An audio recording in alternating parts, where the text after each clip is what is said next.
Boa noite a todos. Tudo bem com vocês? Boa noite, boa tarde ou bom dia, dependendo de quando você estiver assistindo essa live. Eu me chamo Rodrigo Cunha, apresentador do canal Território Oculto, onde falo sobre mistérios, ufologia, astronomia, estudos climáticos e sobrenatural, levando informações para todos. Aproveite, clique aqui, no botão inscreva-se para receber todas as informações e não ficar por fora dos próximos conteúdos.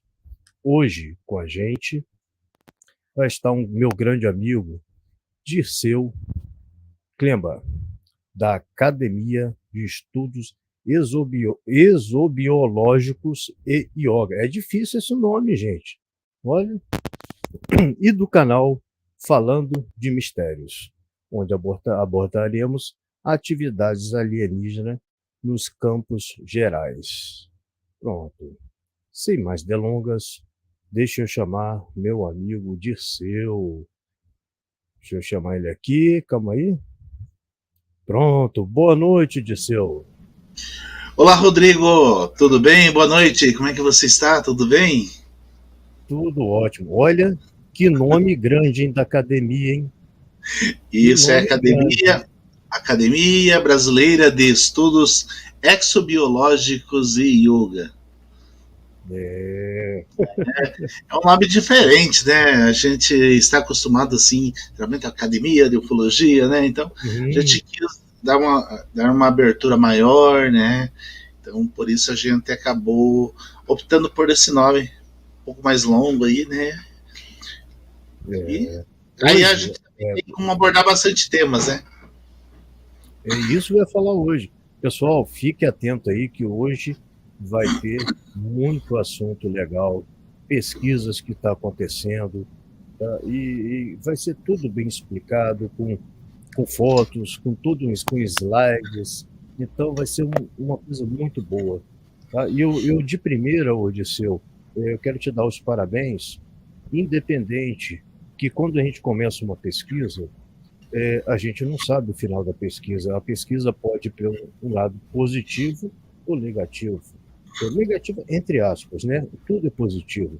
De repente, uma pesquisa sai, a gente encontra, a gente, de real, teve um fato ocorrido, houve um OVNI, houve alguma coisa lá, um extraterrestre, ou não houve nada. Mas o mais importante é a pesquisa. As pessoas esquecem disso.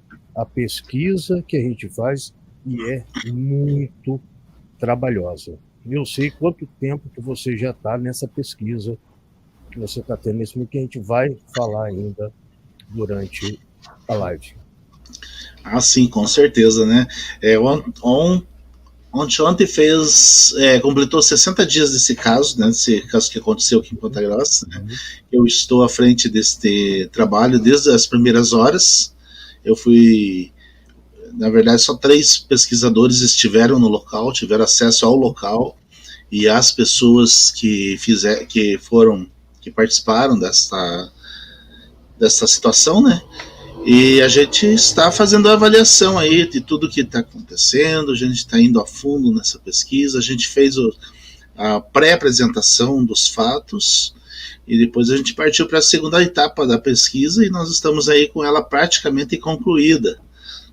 Nós estamos aí com 90% da pesquisa conclusa, guardando lá, só falta, na verdade, fazer algumas contraprovas, né? Uhum. E como você falou, a pesquisa não é fácil. Então a gente precisa, antes de mais nada, né? Como pesquisador, a gente tem que ser um pouco cético. A gente gosta do assunto, gosta, mas a Uhum. gente não pode sair aí acreditando em tudo. Então a gente precisa analisar, avaliar, comprovar ou reprovar determinadas situações, Uhum. né? E principalmente agir com ética, com moralidade, com Uhum. responsabilidade, né? A gente sabe aí das críticas que a gente teve aí durante esse período, várias pessoas nos criticaram. A principal Uhum. crítica foi que a gente não apresentou as pessoas e não disponibilizou, e não mostrou o local, não disse onde era o local. Né? Então essa foi a principal crítica aí que muita gente fez para cima do grupo de pesquisa, né? Mas uma coisa a gente decidiu da privacidade das pessoas envolvidas, a privacidade dos envolvidos, e quando a gente finalizar a pesquisa, aí se a família quiser falar publicamente sobre o caso, aí é outra situação. Até então, a gente está fazendo a nossa parte de manter aquilo que a gente se comprometeu com eles em dar privacidade para eles, né, principalmente, né, até para que eles pudessem ter uma vida normal, né, depois do que aconteceu lá, né. É claro, é claro. Isso é muito importante mesmo. Ô, Odisseu, antes de a gente começar a live em si, o conteúdo, eu vou dar uma passada aqui os nossos parceiros aqui do canal, que senão eu acabo esquecendo. Na última, fui lembrar lá no final da live. Olha, Fique à quase vontade. levei um puxão de orelha. É rapidinho, é 30 segundos.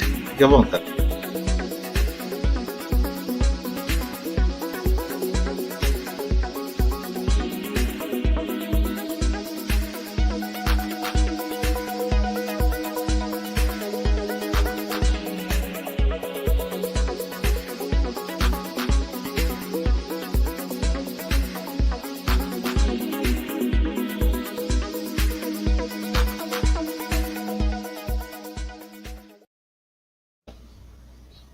Segundos, rapidinho, viu?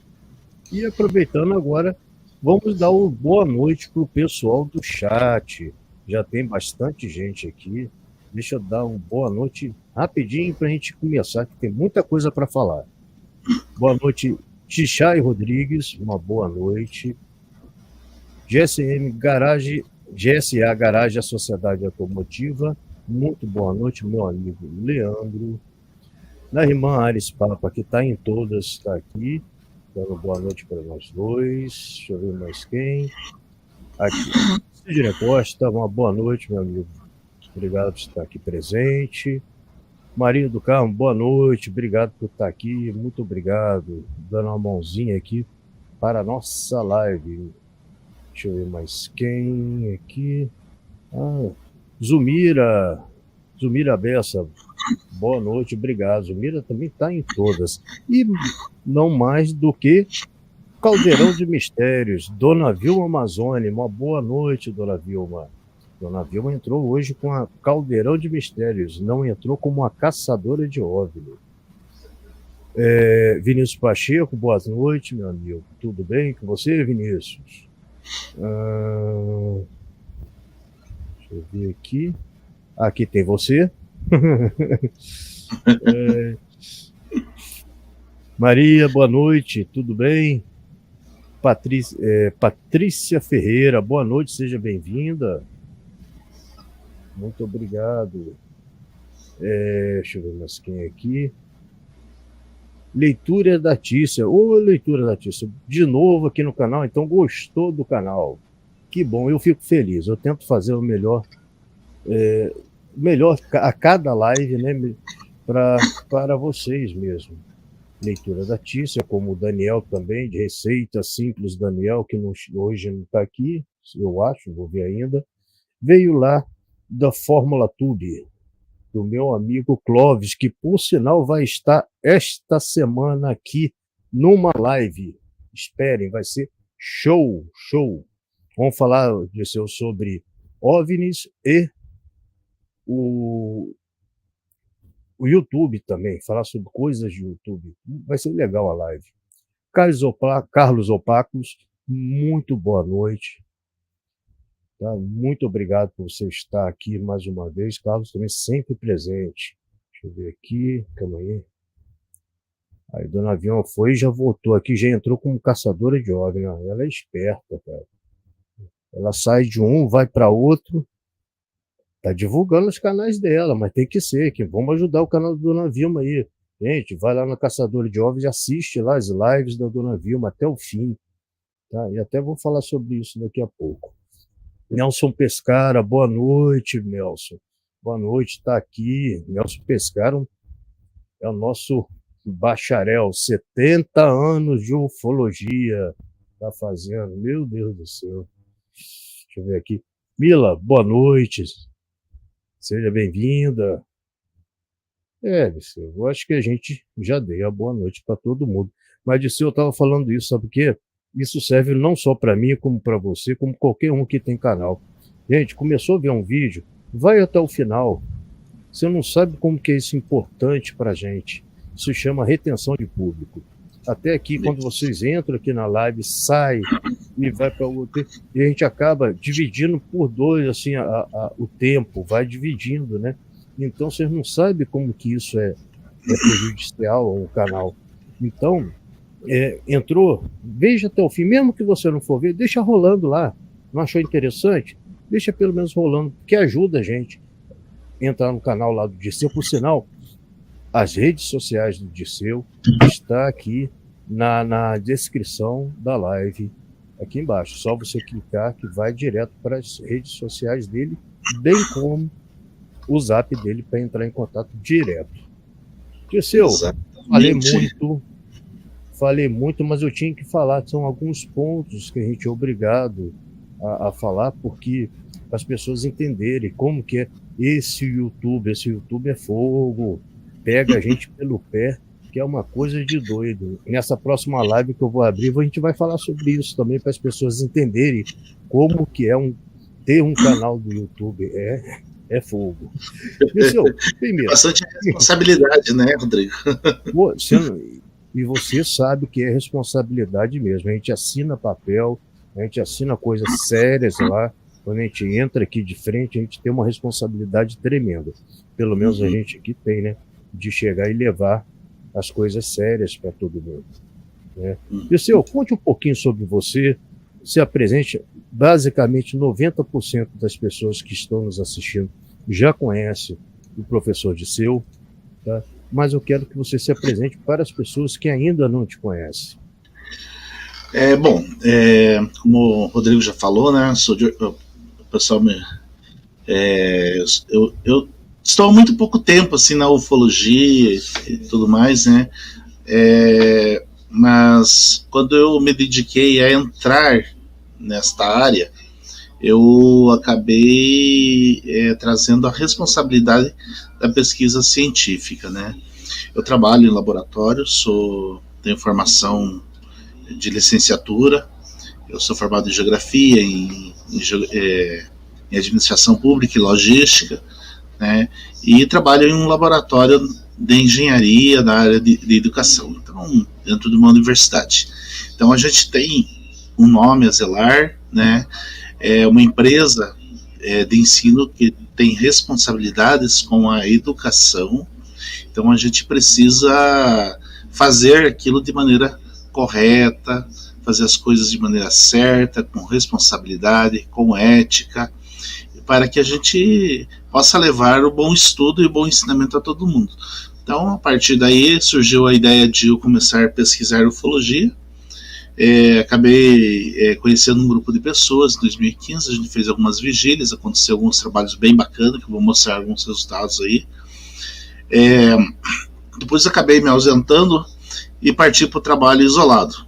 Estudo isolado, e daí comecei de forma isolada a trabalhar, que é 2019. 2020 conheci o professor Paulo, e o professor Paulo, eu já conhecia ele através da história de uma pedra, que eu vou mostrar aqui, né, em 2016, e depois disso a gente acabou surgiu a nossa ideia aí de montarmos a Escola de Mistérios, né. Então era um projeto Dharma, depois mais tarde virou Escola de Mistério, e agora é Academia de Estudos Exobiológicos e Yoga. Então a gente tem a responsabilidade aí de estar trazendo toda semana uma linha de estudo para os alunos, né? De modo geral, a gente tem em torno de 130 alunos hoje matriculados na escola. É uma escola totalmente gratuita, ninguém paga nada para participar, né? E toda semana a gente está trazendo conteúdos aí. Falamos aí, no mês passado falamos a respeito das técnicas de tarô, mas não como jogar o tarô, mas como você, de forma geral, o que é o tarô, a história do tarô, tudo certinho. E agora a gente começou essa semana, que passou, falar sobre a parte da mitologia grega, que é um assunto bastante extenso, né? Então a gente vai trazer sobre Que legal, cara. mitologia grega, e mais tarde a gente vai falar sobre a mitologia romana também, que está atrelada uma a outra, né? Em muitas situações. Então é difícil às vezes a pessoa desvincular. Então é importante saber as duas para poder entender o que é uma e o que é a outra, né? Além de aula da parte do yoga, da parte da ufologia, a parte de mistérios, enfim, uma série de assuntos que a gente aborda lá dentro do canal da escola, da academia, né? Tá aí o link na descrição. E o canal falando de mistérios, criei ele agora faz pouco tempo, um canal novo, né? Então a ideia é a gente colocar ali um tema bem variado, né? Então bastante conteúdos bem variados de todos os gêneros para atender todos os públicos. Então é um assunto novo aí, um canal novo que a gente vai trabalhar aí, né, aos poucos para crescimento futuro, né? Aqui, ó. Deixa eu só botar aqui, ó. Seu canal tá aqui, ó, gente. Esse é o canal do professor Disseu, da academia.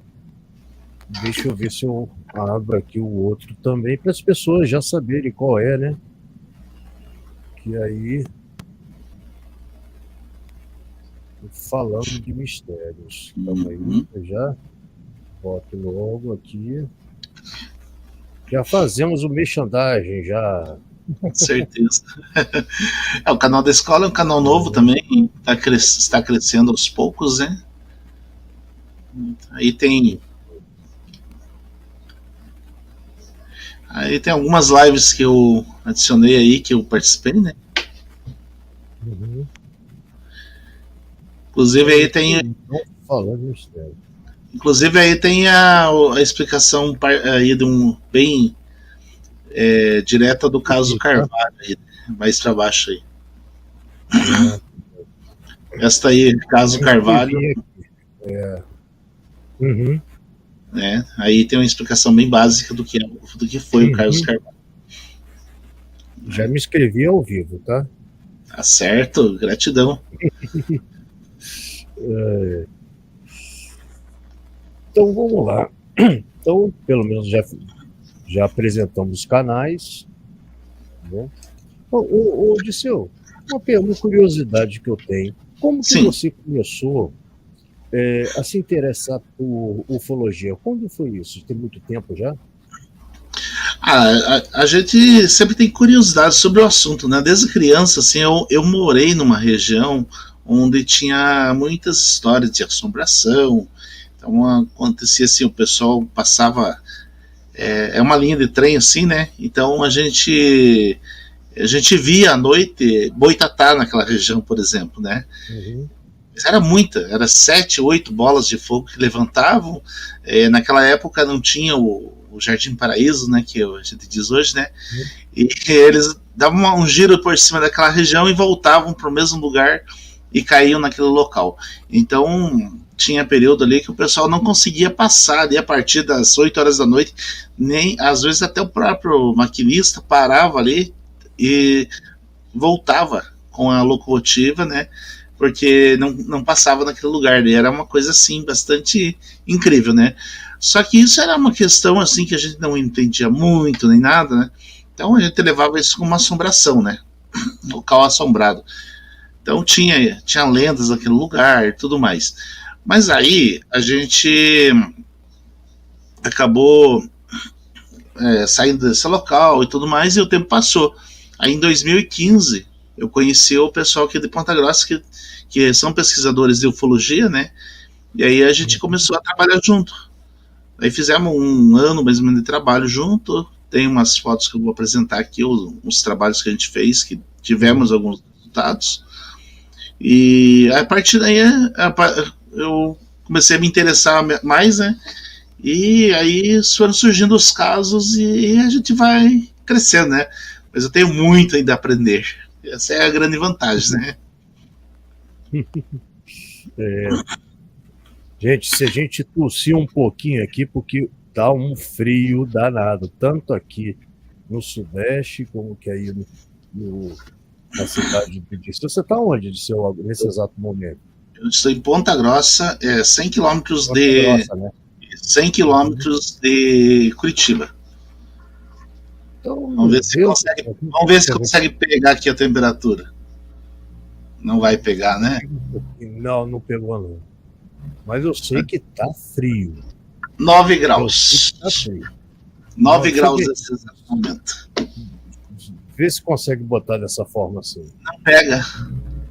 Não tá pegando. Acho que não pega não. Não tem problema não. 9 graus nós estamos agora. 9 graus, né? 9 graus eu não estaria. Eu acho que eu estaria com cobertor aqui fazendo live.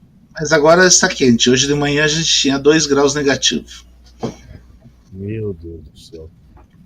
Vamos botar então o slide aqui para a gente já entrar no assunto, né? Isso, vamos lá. Vamos? Vou botar aqui. Deixa eu fazer até uma coisa, de repente, deixa eu ver se fica melhor a gente aqui. Não fica melhor não, que vai pegar. Fica melhor sim. Coloca aí que eu vou ajustar a tela aqui. Assim? Deixa eu ajustar a tela aqui. Mas qualquer coisa eu posso botar ela toda também. Mas não dá tá bom aqui. Tá bom aqui, deu certo. Beleza. Tá bom aqui. Mas pode fazer assim também, que não tá influenciando não, tá? Tá no mesmo tamanho, então dá para ficar aqui assim mesmo. Bom, Rodrigo, a gente vai falar aqui um pouco sobre as atividades alienígenas dos Campos Gerais, né? Ponta Grossa está inserida nessa região dos Campos Gerais, e aqui nós temos uma riqueza muito grande de casos ufológicos, assim como Minas tem N casos de ufologia, Rio de Janeiro tem vários casos de ufologia, Amazonas também tem, Santa Catarina também tem, Rio Grande do Sul também tem, o Paraná tem aqui em Ponta Grossa. Ponta Grossa é uma cidade que tem muitos casos de ufologia, né? Eu vou estar aqui passando alguns deles aqui para vocês hoje, nessa noite. Então aí vamos começando aqui, onde está situada a cidade, a região dos Campos Gerais, né? Então, olha bem, preste bastante atenção nesse mapa aqui, que está em amarelinho, porque lá na frente tem uma pedra que eu vou mostrar e vocês vão ver esse mesmo mapa nessa pedra. Então, a região dos Campos Gerais, ela faz parte aí com o estado de São Paulo, o Norte Pioneiro, né, Norte do Paraná, a região do Ivaí, e está aqui na parte, aqui no mapinha do Paraná, que aparece essa área aqui, que é a área onde você está, a região dos Campos Gerais. E aqui está Ponta Grossa, né? Uma cidade que é a quarta cidade, maior cidade do estado. Uma cidade bacana, um polo universitário, né? Na verdade. Então tem bastante universidades aqui, tem umas 30 universidades aqui, tem uma federal, tem uma estadual e as outras particulares, né? Tem várias universidades aqui. E tem público para todas. Isso que é legal. Falando um pouquinho da cidade de Ponta Grossa, ela foi levada à freguesia em 15 de setembro de 1823. E foi escolhido um local no alto da colina, perto do caminho das tropas, para a construção de uma nova capela em homenagem a Nossa Senhora Santana. Então aqui tem uma história muito interessante, né? Então, nós temos aqui, inclusive até a gente está em uma pesquisa recente agora, com um grupo de arqueólogos, né, onde a gente descobriu sobre a represa dos Alagados, onde era uma estrada antiga, tem uma ilha. E agora que as águas abaixaram, a gente percebeu que tem um local ali, onde tem uma entrada, que pode ter sido a primeira capela da região, antes da Capela Santa Bárbara, que é a igreja que eu vou mostrar daqui a pouco aqui. Então, o que aconteceu? Nesse período, nós tínhamos aqui os jesuítas, a gente tinha aqui os primeiros aí, moradores da região que faziam parte da história das Seis Marias, né? E que era ali Itaiacoca, Rio Pitangui, Rio Verde, Carambeí, São João, né? Então, esse era um nome das fazendas que a gente tinha aqui na região, né? E nessa época, D. Pedro I descobriu a respeito da história dos túneis que tinha, da lenda dos túneis que tem na cidade, né? Então ele, sabendo dessas lendas aí, ele queria vir investigar esses fatos. Então, e como que ele viria para cá sem fazer nada?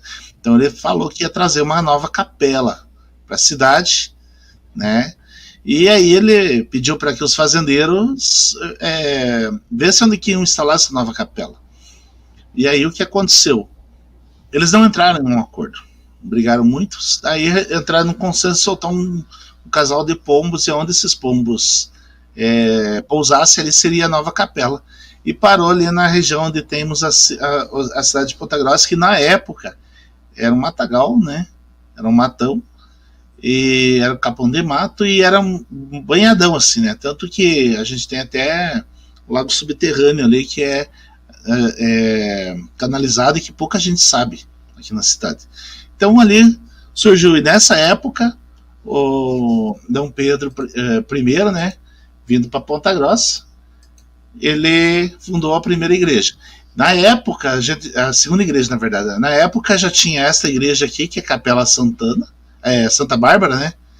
Essa é uma igreja aí tombada, está dentro de uma área particular. Tem uma igreja que foi construída por escravos na época, com o apoio dos jesuítas. Mas lembro que antes desta aqui, existe essa possibilidade desse estudo que nós estamos investigando, onde poderia ter sido a primeira capela, que é mais ou menos ali uns 3 quilômetros de distância dessa aí.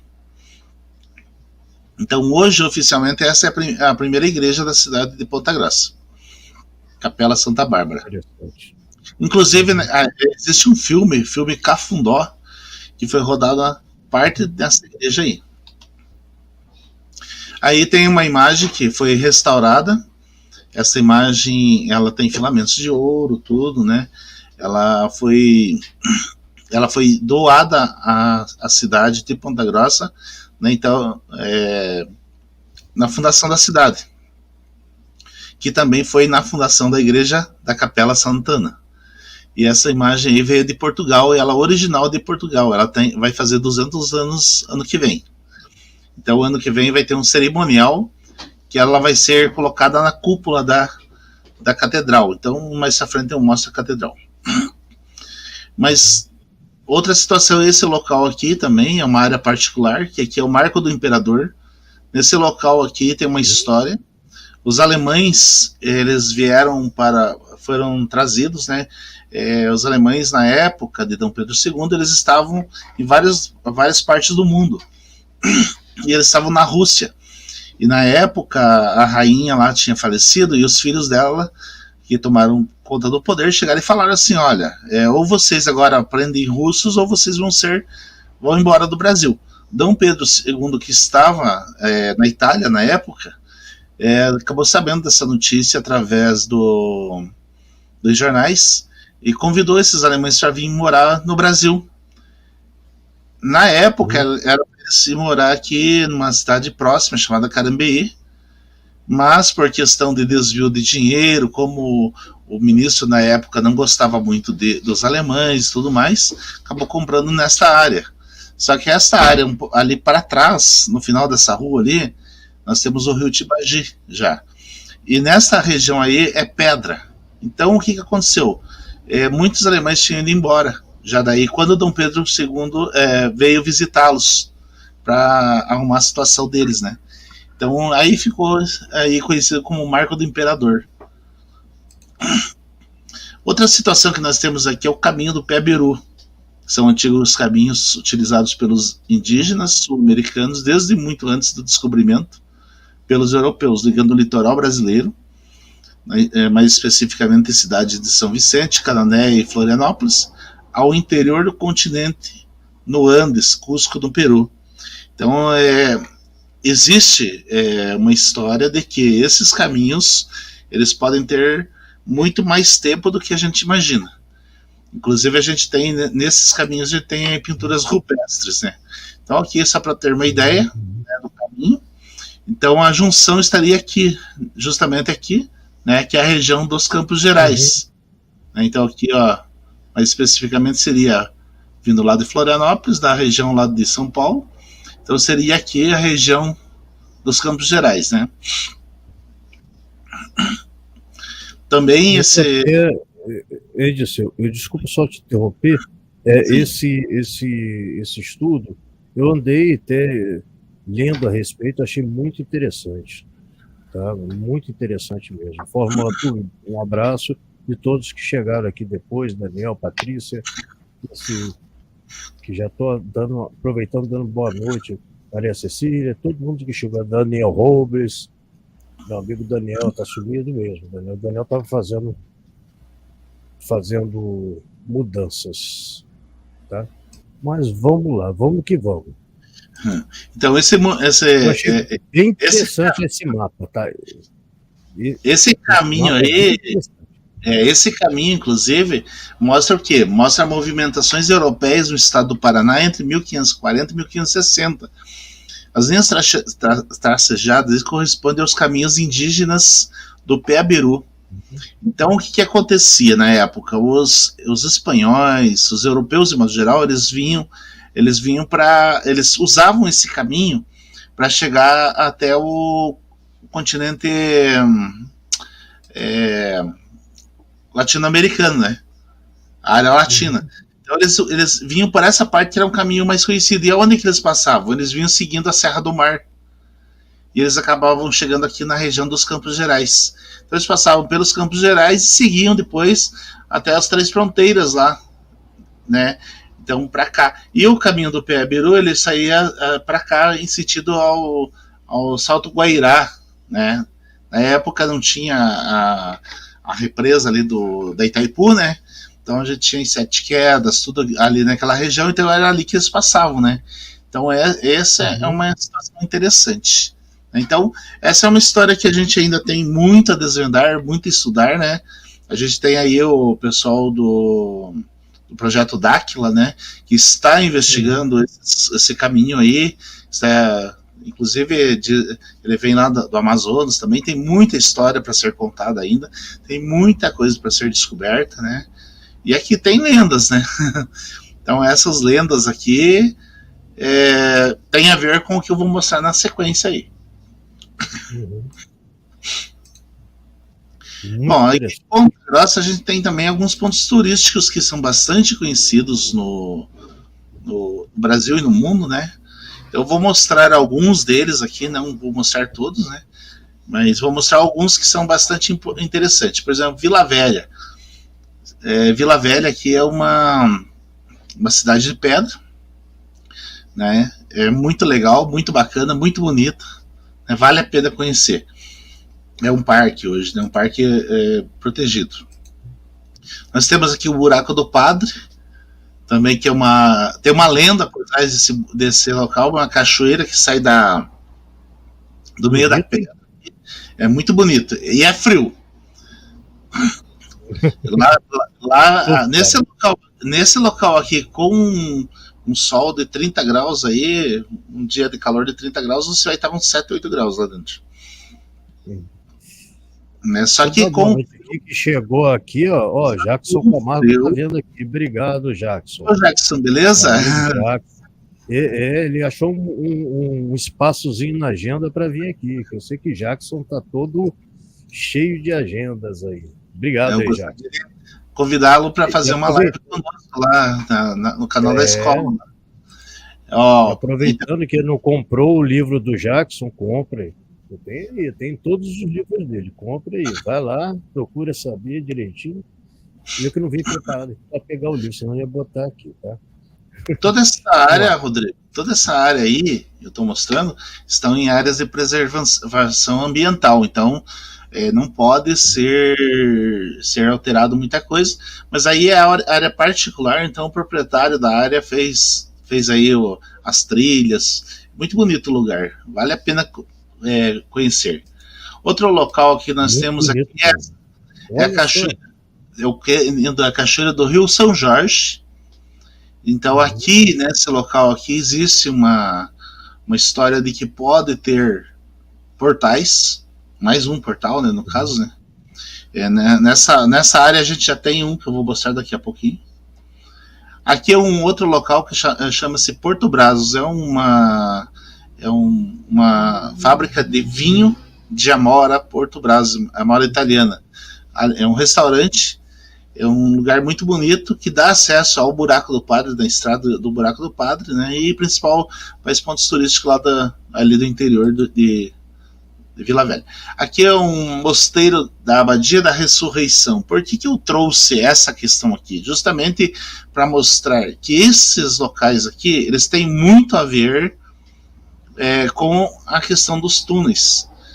E hoje, esse, na verdade, é aqui na região da Chapada, né, da cidade de Ponta Grossa. Mas tem o mosteiro em si é no meio em cima de umas pedras lá no interiorzão do Itaiacoca, quase da divisa com Curitiba. Aqui é a catedral, né? Então aqui tem um pouco da história da catedral.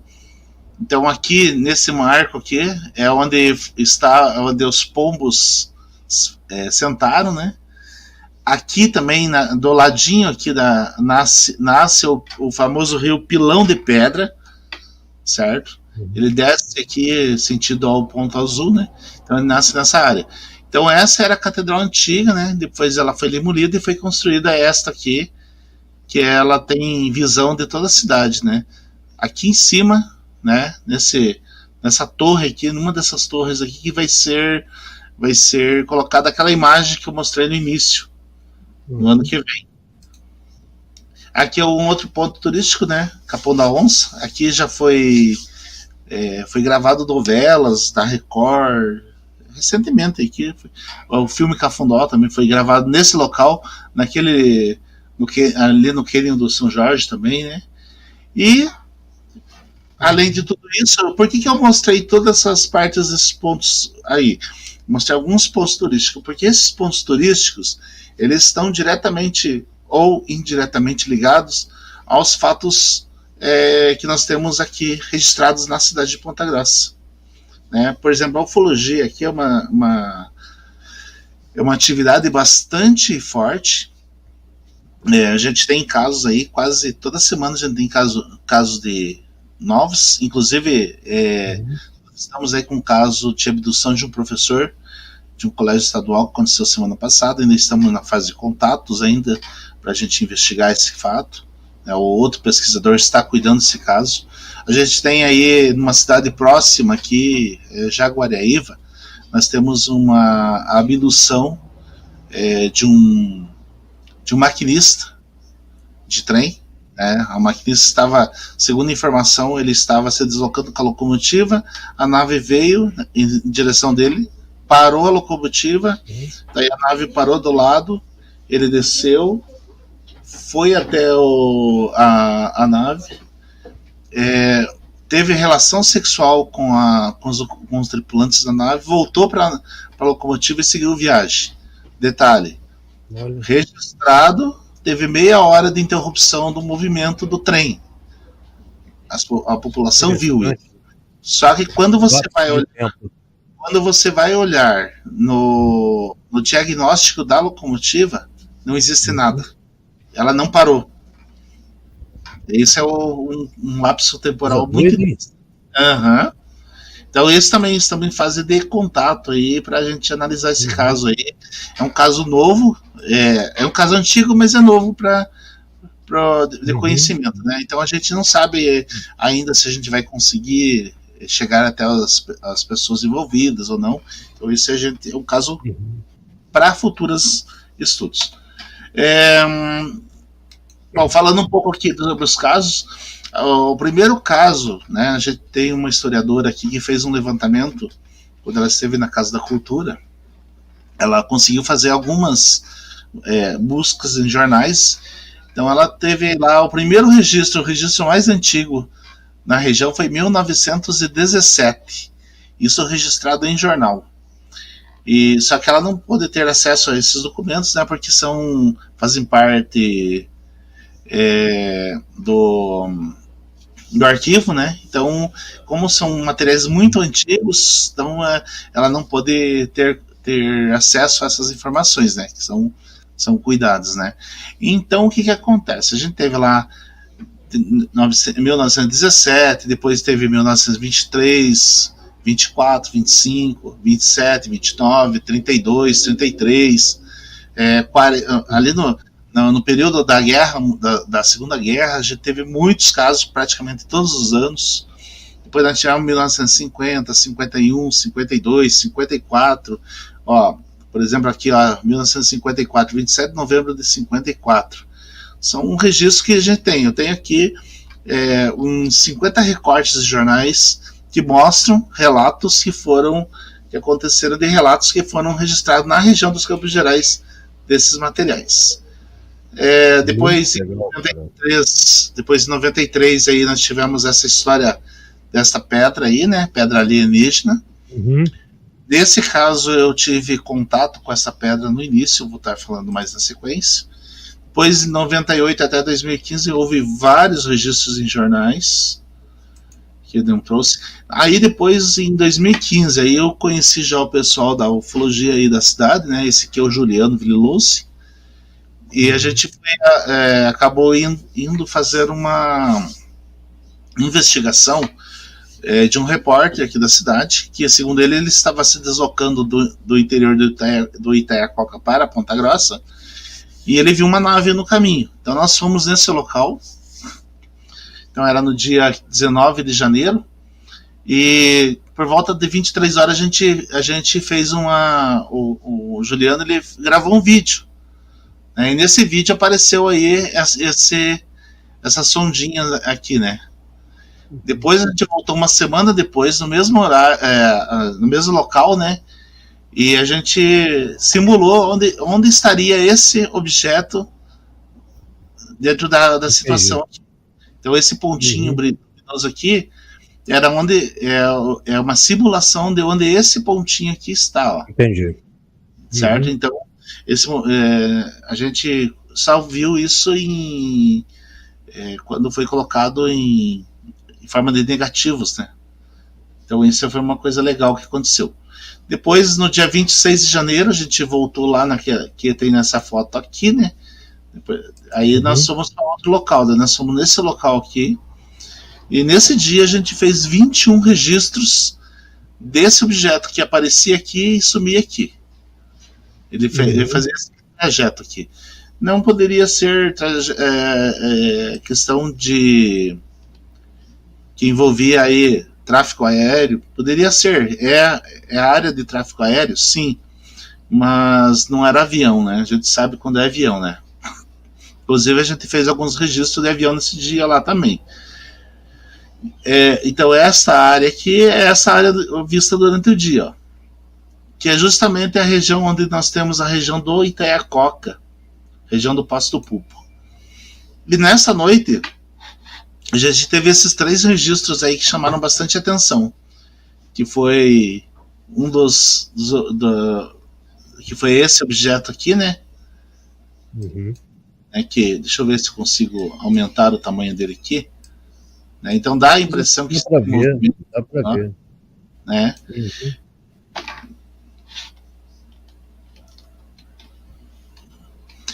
Nós tivemos esse raio de luz aqui, ó, que nós não vimos. Eu lembro muito bem dessa foto, do momento que a gente tirou essa foto aqui. Eu estava mostrando para o Juliano, eu estava à frente dele, né?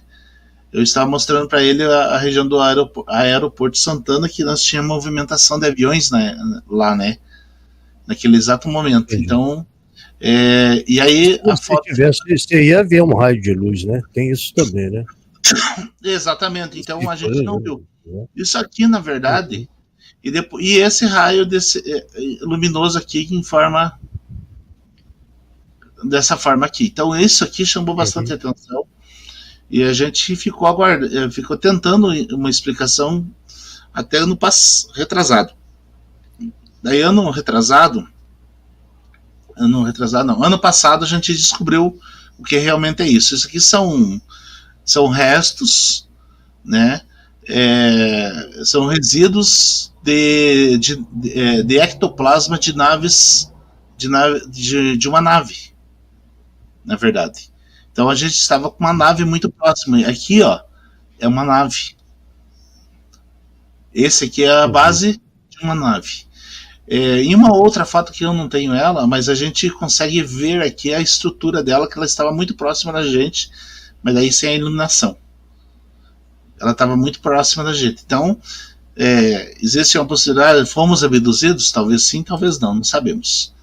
Depois apareceu esse caso aqui do agroglifo em Chopinzinho. Esse aí foi publicado, se não me engano, pela revista UFO na época, não tenho certeza.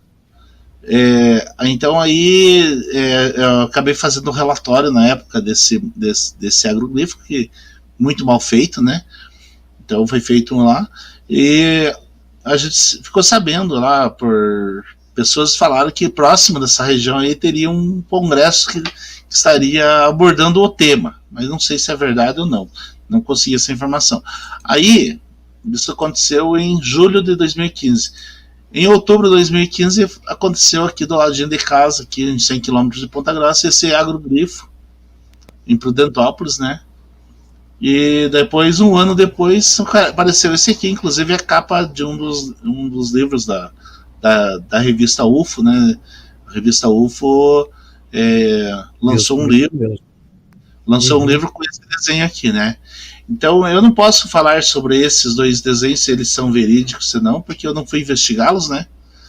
Existem boatos de que teria sido feito por humanos da região lá, né? Mas a gente não pode afirmar nada, porque a gente não... Primeiro, eu não estive lá para investigar, né? Então, na época, o pessoal da revista UFO esteve no local, fez as investigações lá, e eles, segundo eles, constataram que era real, né? Agora, deixar bem claro, todo agroglifo, né, ele é real. O problema é quem fez eles, né?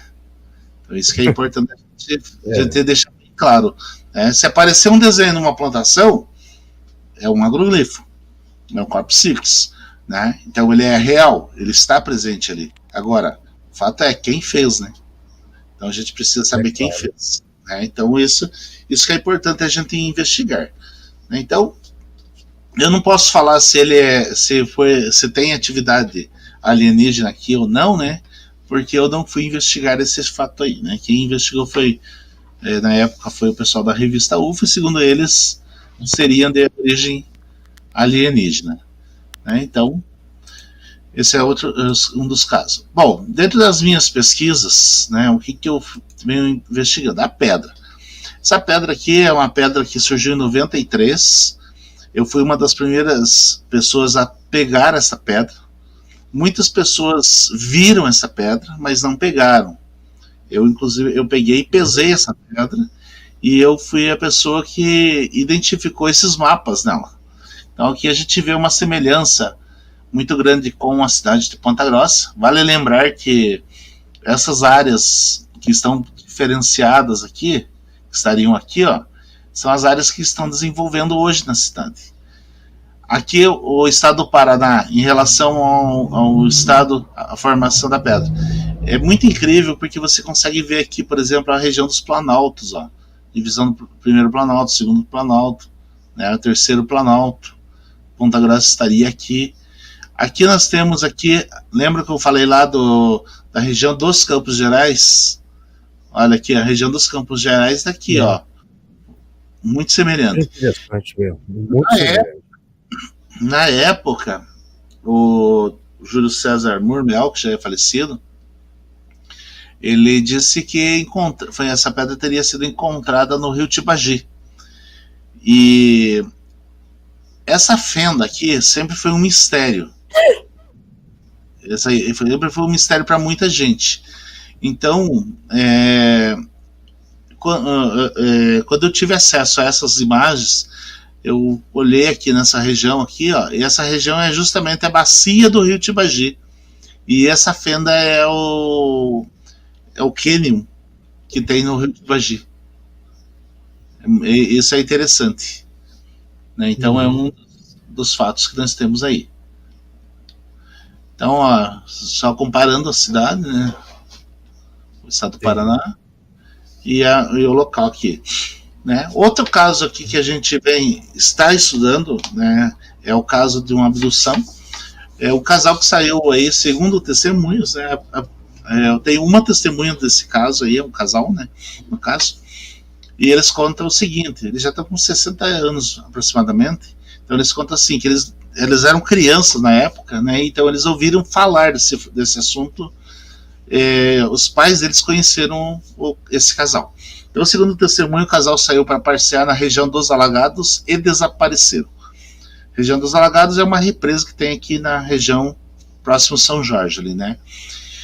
Alguns dias depois, seu veículo foi encontrado em um local de difícil acesso que supostamente não seria possível humanos colocarem. Após 30 anos, o casal reapareceu e achava que tinham passado apenas uma noite fora. Na época, o caso foi camuflado e poucas pessoas sabem desse fato. O relato continua em investigação e pode ter ligação com os fatos relatados em jornais na década de 50. Certo? Então, podem ter essa relação? Podem ter. Por quê? Porque era na região onde é isso. Agora, uma coisa é importante a gente frisar. Nessa época, a gente tem duas situações. Que tipo de veículo eles tinham? Ainda não conseguimos identificar. E os Alagados foi construído em 47, 48, por aí. Então, supostamente, foi antes. Então, a gente não sabe exatamente. Então, esse é um caso bastante intrigante.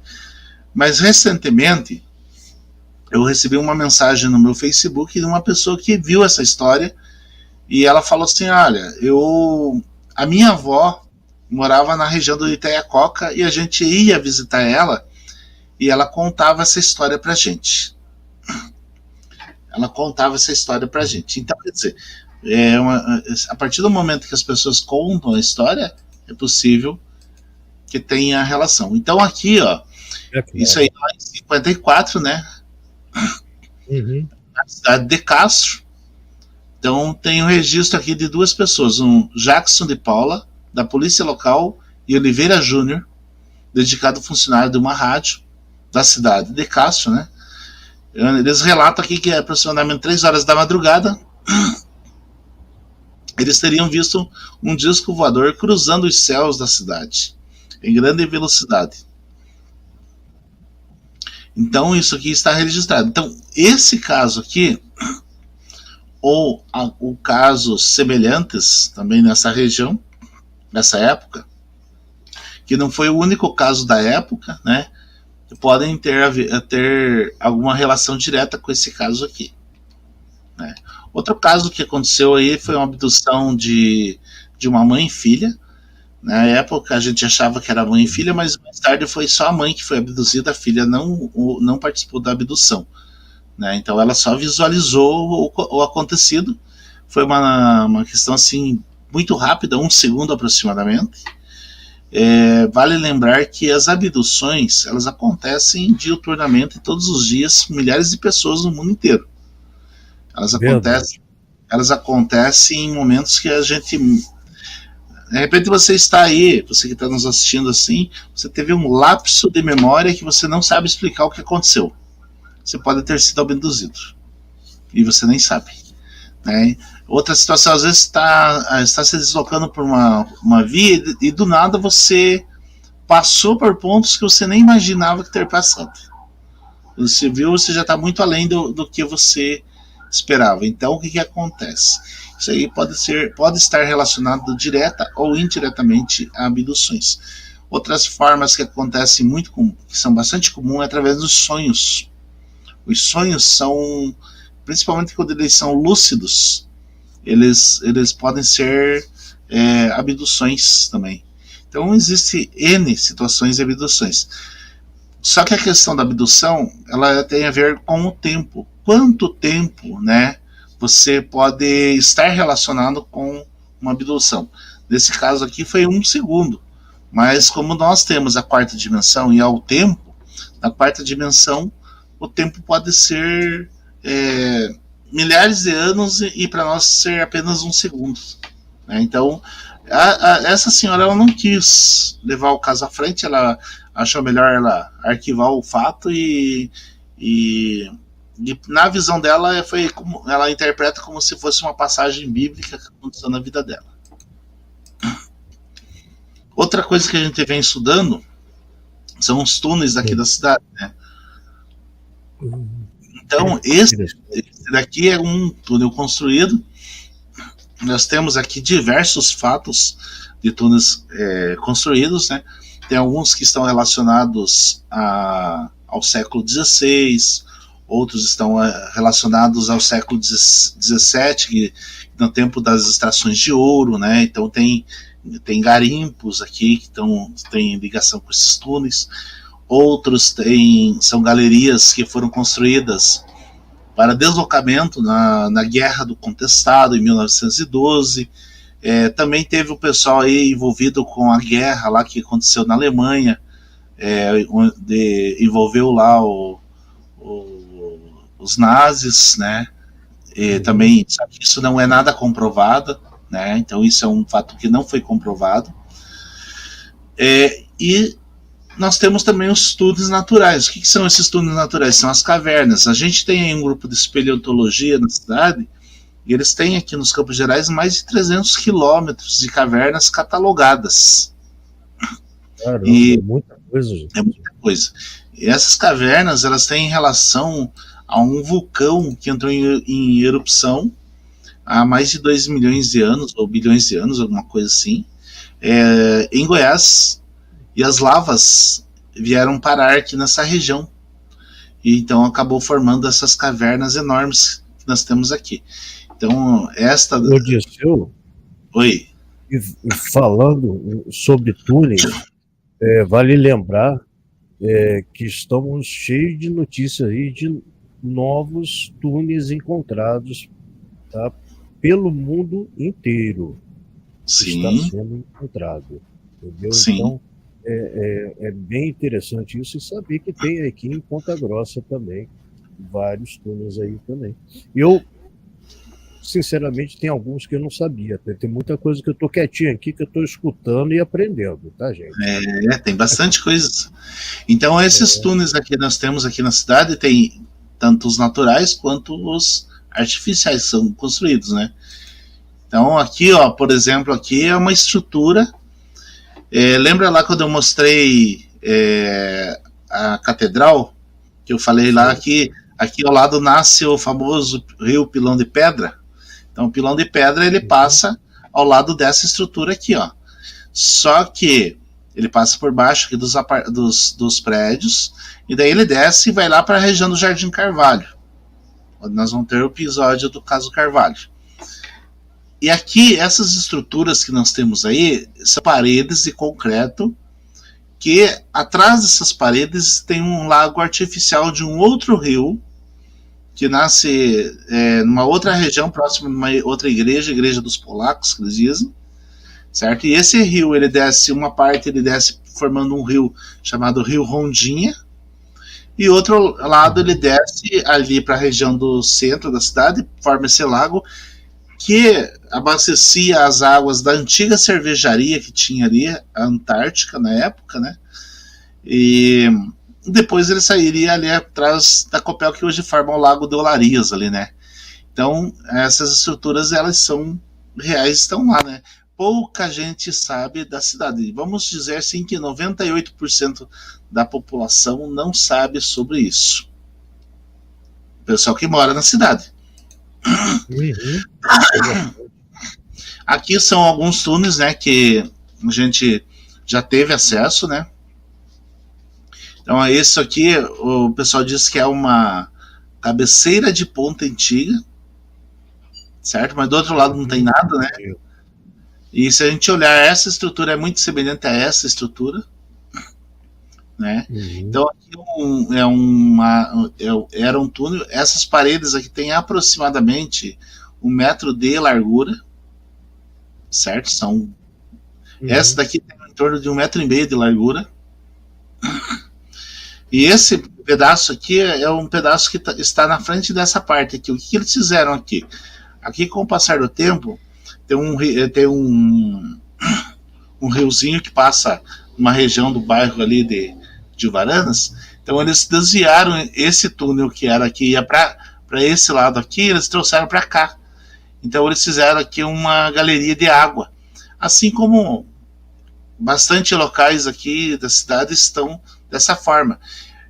Aqui eu tenho uma testemunha de um menino que, quando ele tinha 5 anos, ele entrava dentro desse túnel aqui, ainda não era galeria de água, e uns 12 ou 15 metros ali adentro, ele tem a galeria que entra para cá, que é pedaços igual essa aqui. E aí isso aqui está trancado com vergalhões de trilhos de trem. Então, por que está trancado? Boa pergunta, né? E a maioria desses túneis que a gente tem na cidade hoje, ele está correndo esgoto a céu aberto. Então seriam esses túneis aí que Pedro I veio investigar, certo? Agora, por que corre esgoto a céu aberto? Justamente para que as pessoas não possam entrar dentro dele, né? Porque se entrar no esgoto, estar correndo risco. Agora, o detalhe que chama atenção nesta área aqui é que nós temos a ferrovia. E essa ferrovia, ela foi inaugurada em 1896. Então isso foi demolido antes dessa data. Entendi. Entendeu? Entendeu. Aqui é a cidade de Ponta Grossa, né? Cada pontinho amarelo desse aqui é um templo religioso. Uma igreja, tipo assim, não uma capela, uma igreja matriz, por exemplo. Certo? Então, ou alguma coisa relacionada com alguma coisa religiosa da igreja. Então, o que a gente consegue verificar? Que esses traços vermelhos é onde nós teríamos uma grande possibilidade de termos os túneis subterrâneos. Agora, vale lembrar que pelo menos 50% disso aqui já está comprovado a existência, através de pessoas que testemunharam, pessoas que falaram que existe, pessoas que viram, né? Então, 50% existe. Os outros 50% é uma projeção de existência. É bem interessante tudo isso. É lógico que eles são os únicos, né? E isso aqui, a maioria é construído. Uma outra situação Ponta Grossa aí foi citada na Operação Storm. Então foi aí que o Paulo acabou vindo até me conhecendo através dessa operação, porque ele ficou sabendo que eu conhecia a história dos túneis, né? Então ele me procurou, e aí a gente acabou indo atrás dessas informações aí. Lógico que essa não é uma operação normal, é só uma manchete, né? Bom, aqui é a região lá dos Alagados. São Jorge é um outro lado lá daquele Canyon lá, né? Então aqui existe um portal. E aqui já foi ouvido seres conversando com humanos nesse local aí. E se a gente observar essas pedras aqui, ó, elas são pedras que foram retinhas, ó. Pedras colocadas. Então aqui era uma entrada, provavelmente foi trancada há muito tempo. Diferente, por exemplo, das pedras que nós temos nessa região, que é o mesmo que estaria aqui do lado. Esse aqui é um outro local, né? Essa pedra é uma pedra muito bonita, uma pedra que tem mais ou menos uns 30 metros de altura. E aqui nós temos essa entrada dessa fenda aí, que é uma pedra encaixada de dentro para fora. Passaria uma pessoa por esse buraco aqui. Eu fui ano passado nesse lugar, eu fui 3 vezes nesse lugar. Tirar, não? Oi? Ninguém tentou tirar, não? Então, eu voltei ano passado retrasado desse local aqui, e na parte de cima aqui foi aberto.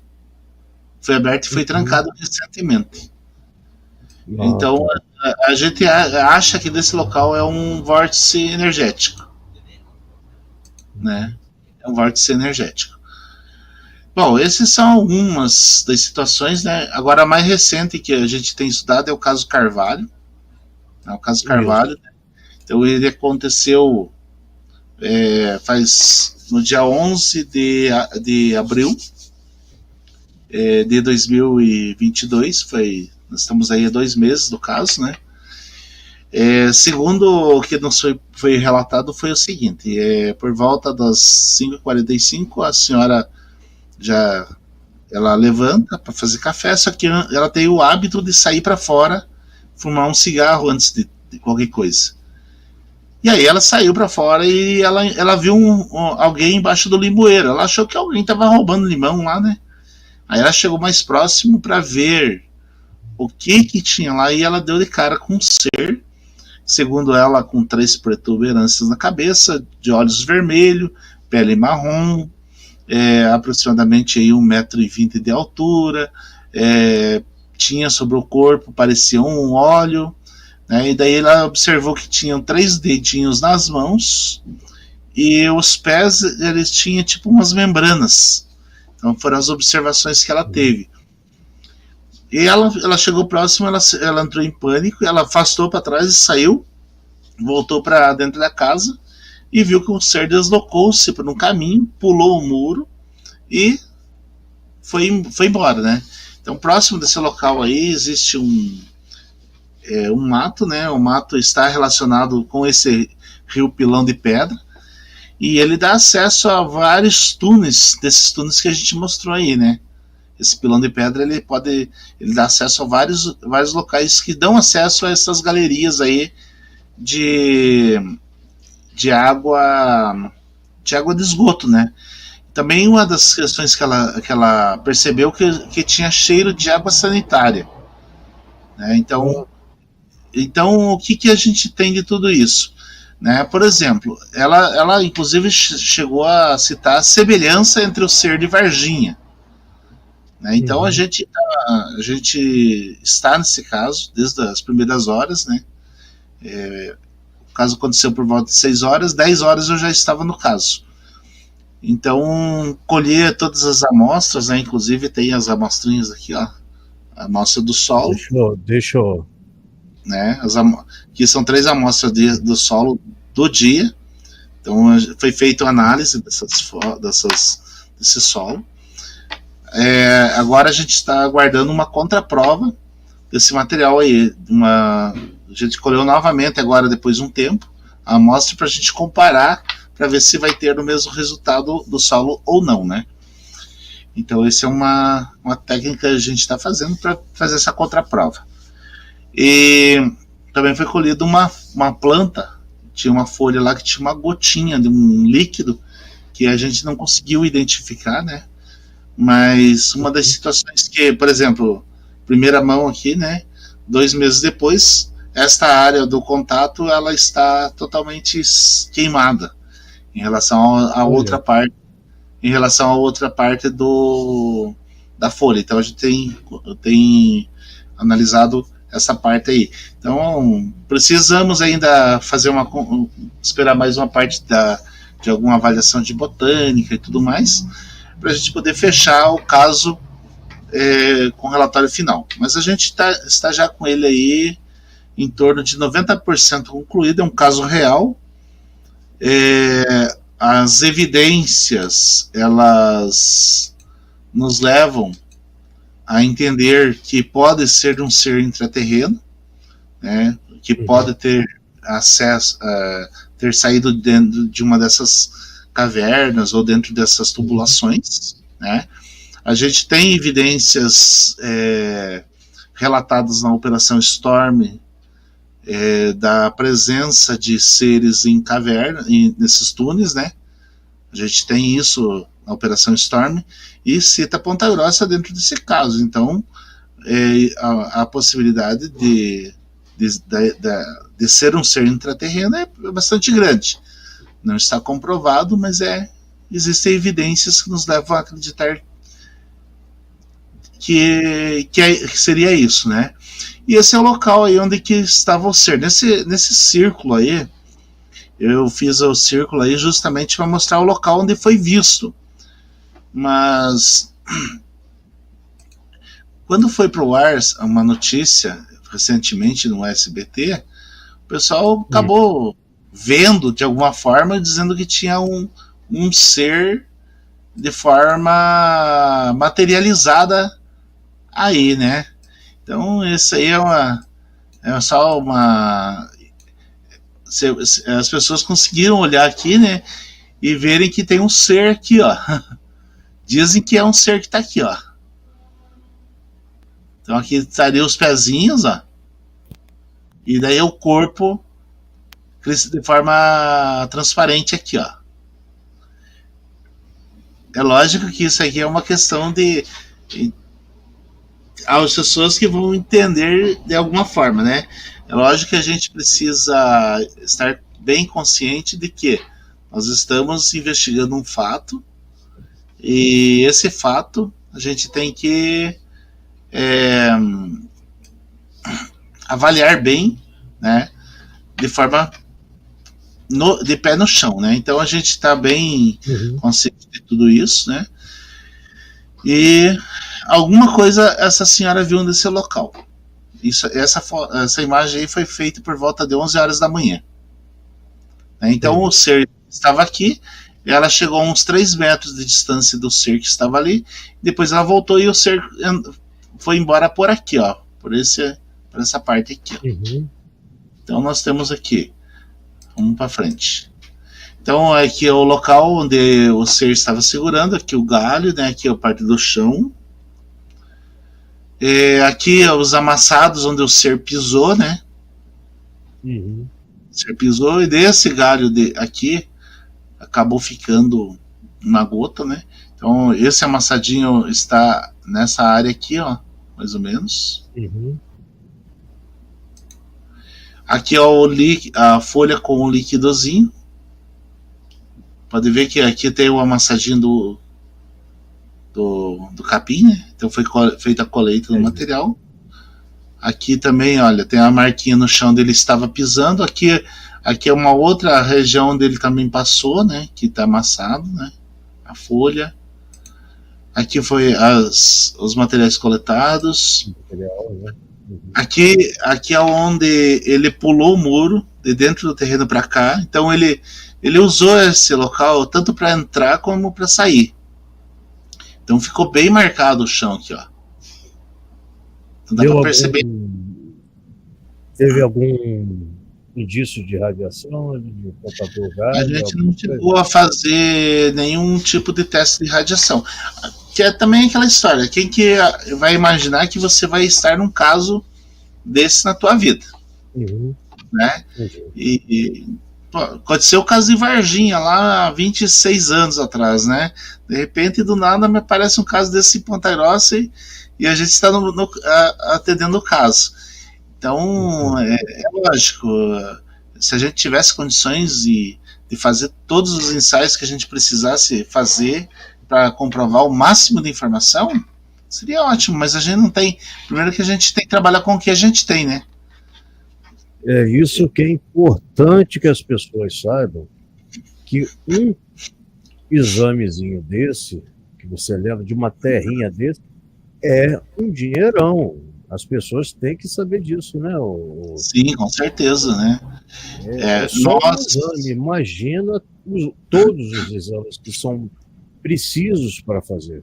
Isso. Alguns eu consegui fazer, os que eu consegui fazer foi que eu tenho acesso, né? Então, no meu laboratório, lá como eu trabalho no laboratório, então eu tive acesso, eu pude fazer, né? Então, essa é uma coisa, mas se fosse para pagar esses exames, são caros. Algumas pessoas falam assim, por que não fizeram um DNA da folha? O DNA da folha custa R$3.000. A gente não tem esse dinheiro, né? Então, a gente tem que trabalhar com o que a gente tem. Então, aqui, ó, ficou marcas bem acentuadas no solo, né? Vale lembrar que essas imagens aí são poucas as imagens que a gente tem, justamente porque eu tenho tudo isso gravado em vídeo, na verdade. certo? Eu fiz tudo em forma de vídeo. Então foi pausado em um determinado momento e tirado um print ali dessas imagens. Então não foi tirado exatamente a foto, não deu tempo. Porque o tempo, eu cheguei por volta das 10 horas, até colher quando eu fui colher as amostras, o tempo começou a chover. Eu tive que dar uma apurada, uma corrida para poder pegar algum material. E a imagem mais evidente é essa marca no solo. Então eles tinham feito eles tinham carpido ali na região e ali acabou ficando um pouco de terra solta no chão e fez essa marca. Então a gente olhar aqui, ó, nesse ponto aqui, ó, a gente consegue ver uma espécie de um calcanharzinho. Não sei se todo mundo consegue ver, né? E aqui a gente consegue ver, tipo, 2 dedinhos, ó. Certo? Então seria uma das marcas do pé. Essa foto aqui, ela foi comparada com uma foto que aconteceu no Uruguai, que foi analisado lá de um possível chupacabra lá, certo? Então é lógico que a gente não pode dizer assim que é o mesmo ser, mas ele pode estar relacionado com seres intraterrenos, né, no caso. Vamos à frente. Aqui foi feito daí um exame laboratorial de microscopia no próprio laboratório que eu trabalho lá, né? Então aqui é uma parte da folha onde não teve contato com a secreção e aqui é o local onde teve contato com a secreção. Então o que foi observado? Que surgiram esses pontos aqui, ó, certo? De brilho na folha, que era o início de uma degradação mais acentuada. A diferença de coloração aqui é a questão de luz, normal. Entendi. Mas aí foi feito aqui, ó, mais próximo, né, 100 vezes, olha aqui, ó.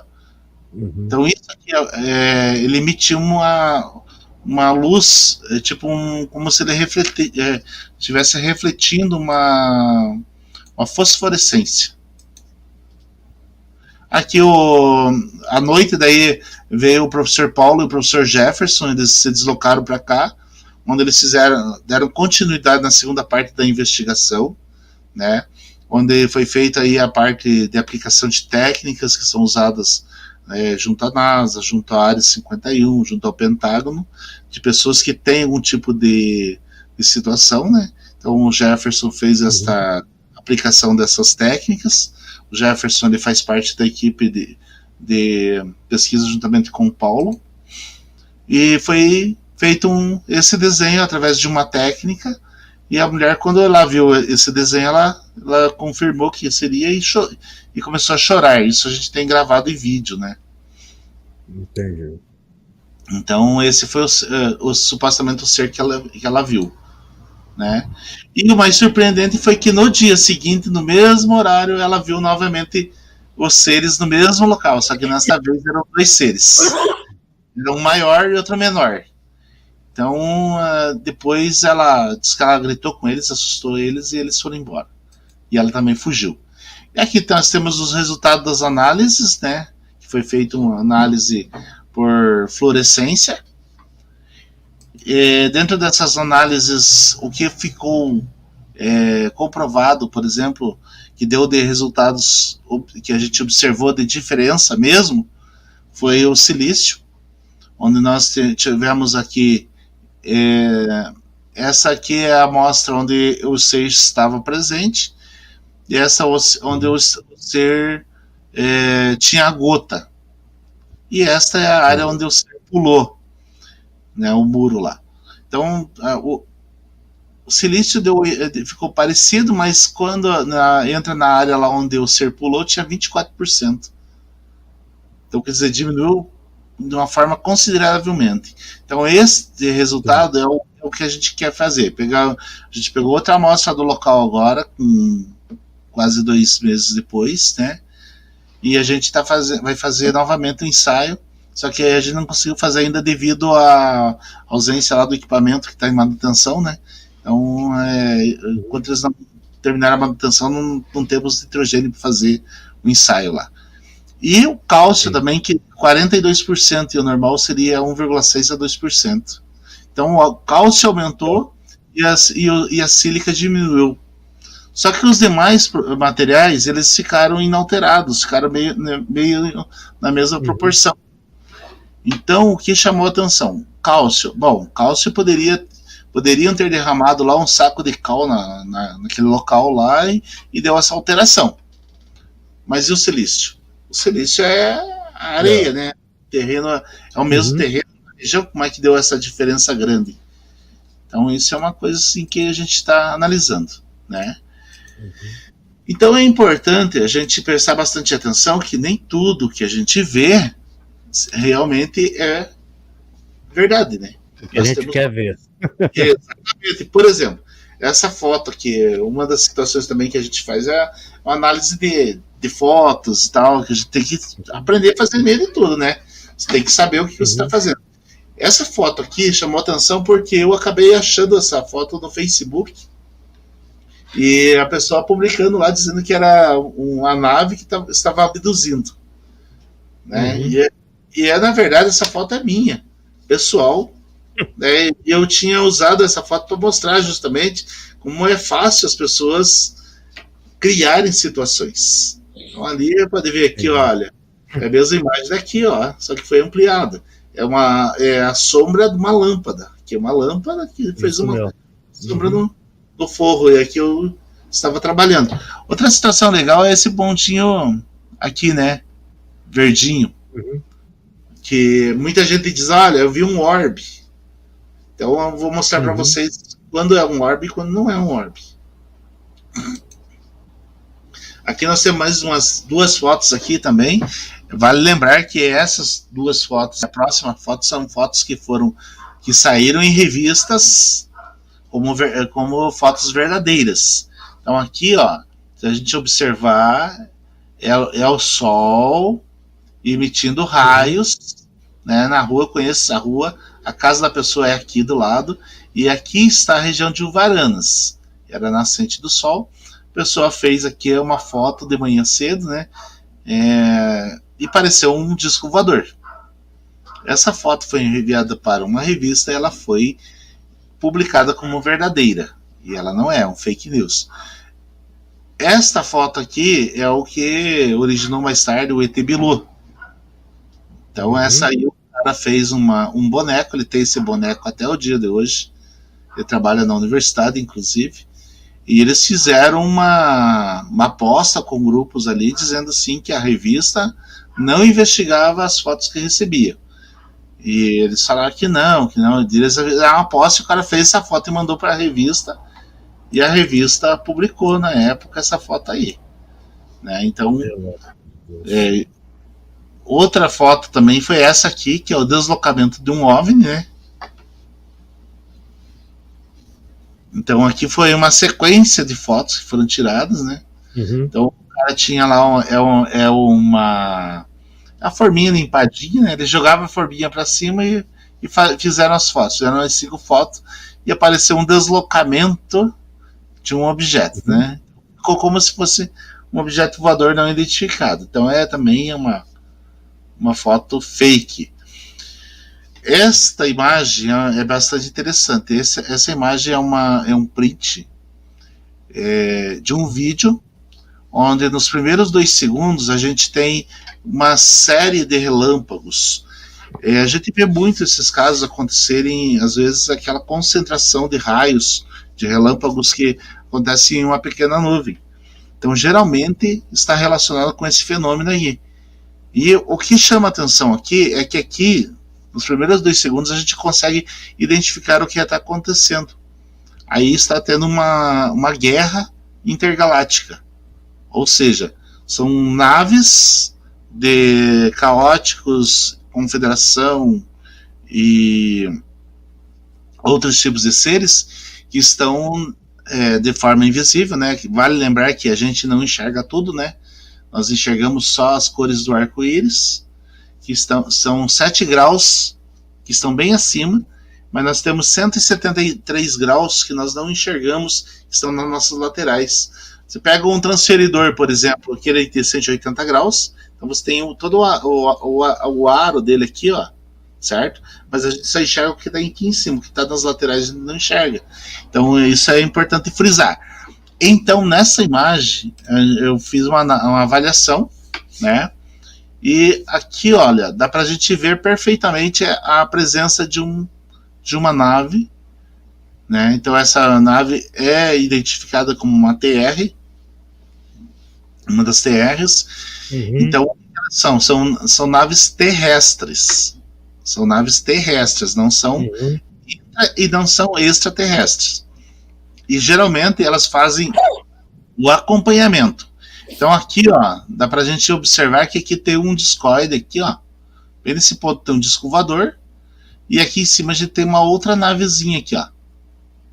São duas naves, uma aqui e outra aqui. Vamos tentar aumentar aqui pra gente ver se a gente consegue ver. Ó, dá pra gente ver aqui, ó. Do lado da nossa TR aqui. Então, foi feito aqui um estudo. E nos primeiros 2 segundos a gente teve aí 20 observações interessantes. Essa imagem chamou bastante atenção. Então, eu vou mostrar para vocês agora uma técnica para você descobrir lá se é um orbe ou não é. Essa imagem passou do dia 3/3/2022, recentemente no Bom Dia, São Paulo, né? Foi uma edição de uma quinta-feira. Passou ao vivo, eram 6 e pouquinho da manhã, e o sol estava nascendo. E aí, esse pontinho de luz aqui, ele vai se deslocando bem devagarinho, cruza o sol e vai embora, né? Então, até na hora, causou um certo impacto, assim, todo mundo ficou, o que é isso e tal? Então, o que aconteceu? No retorno, eles mostraram essa imagem, né, mostrando aqui, que o objeto veio vindo, depois eles mostram o vídeo que o objeto vem, cruza o sol e vai embora. Inclusive, depois ele forma uns raios, aqui tudo bonitinho. Bom, vamos analisar as duas situações. Primeiro, isso aqui é um OVNI? Bom, se nós olharmos desse ponto de vista, ele é um objeto voador não identificado. Então, ele é um OVNI. Mas, o que a gente tem que fazer? A gente tem que avaliar a situação e ver o que realmente é. Então, quando você tem um ponto desse luminoso, um reflexo, você pega aquela imagem normal, tem que ser a imagem correta, não pode ser alterada, certo? Já vou mostrar o que vai acontecer, o que acontece se alterar. E você usa a técnica do X. O que é a técnica do X? Você coloca no teu computador mesmo, ali não tem problema nenhum, no PowerPoint ali, ou no Paint, e daí você traça duas linhas em X, assim, ó. Aí você pega exatamente o meio do teu pontinho aqui, certo? E passa pelo centro do X. E ele vai dar de acordo com o quê? Com o ponto luminoso. Se você observar aqui, ó, exatamente em 1 segundo ele está aqui. Com 6 segundos, ele deslocou daqui, ele já está aqui, ó, em cima da torre. Ó, pode observar. E ele continua passando pelo centro do X. Quando você está em 13 segundos, ele se deslocou já da torre e já está aqui, ó, em cima dos prédios. Mas se você passar, ele ainda está passando pelo centro do X. Com 26 segundos, ele está aqui, ó, bem nesse pontinho aqui. E ainda está passando pelo centro. Ou seja, é o reflexo da câmera, certo? Então isso é uma técnica que a gente usa para identificar. Nesse caso, eles distorceram a imagem para mostrar que não se tratava, que era uma sujeirinha. Eles disseram que era uma sujeira. Então a gente distorceu, ó, pegou aqui, ó, passando, ele não passou aqui pelo centro. Por quê? Porque houve uma distorção da imagem.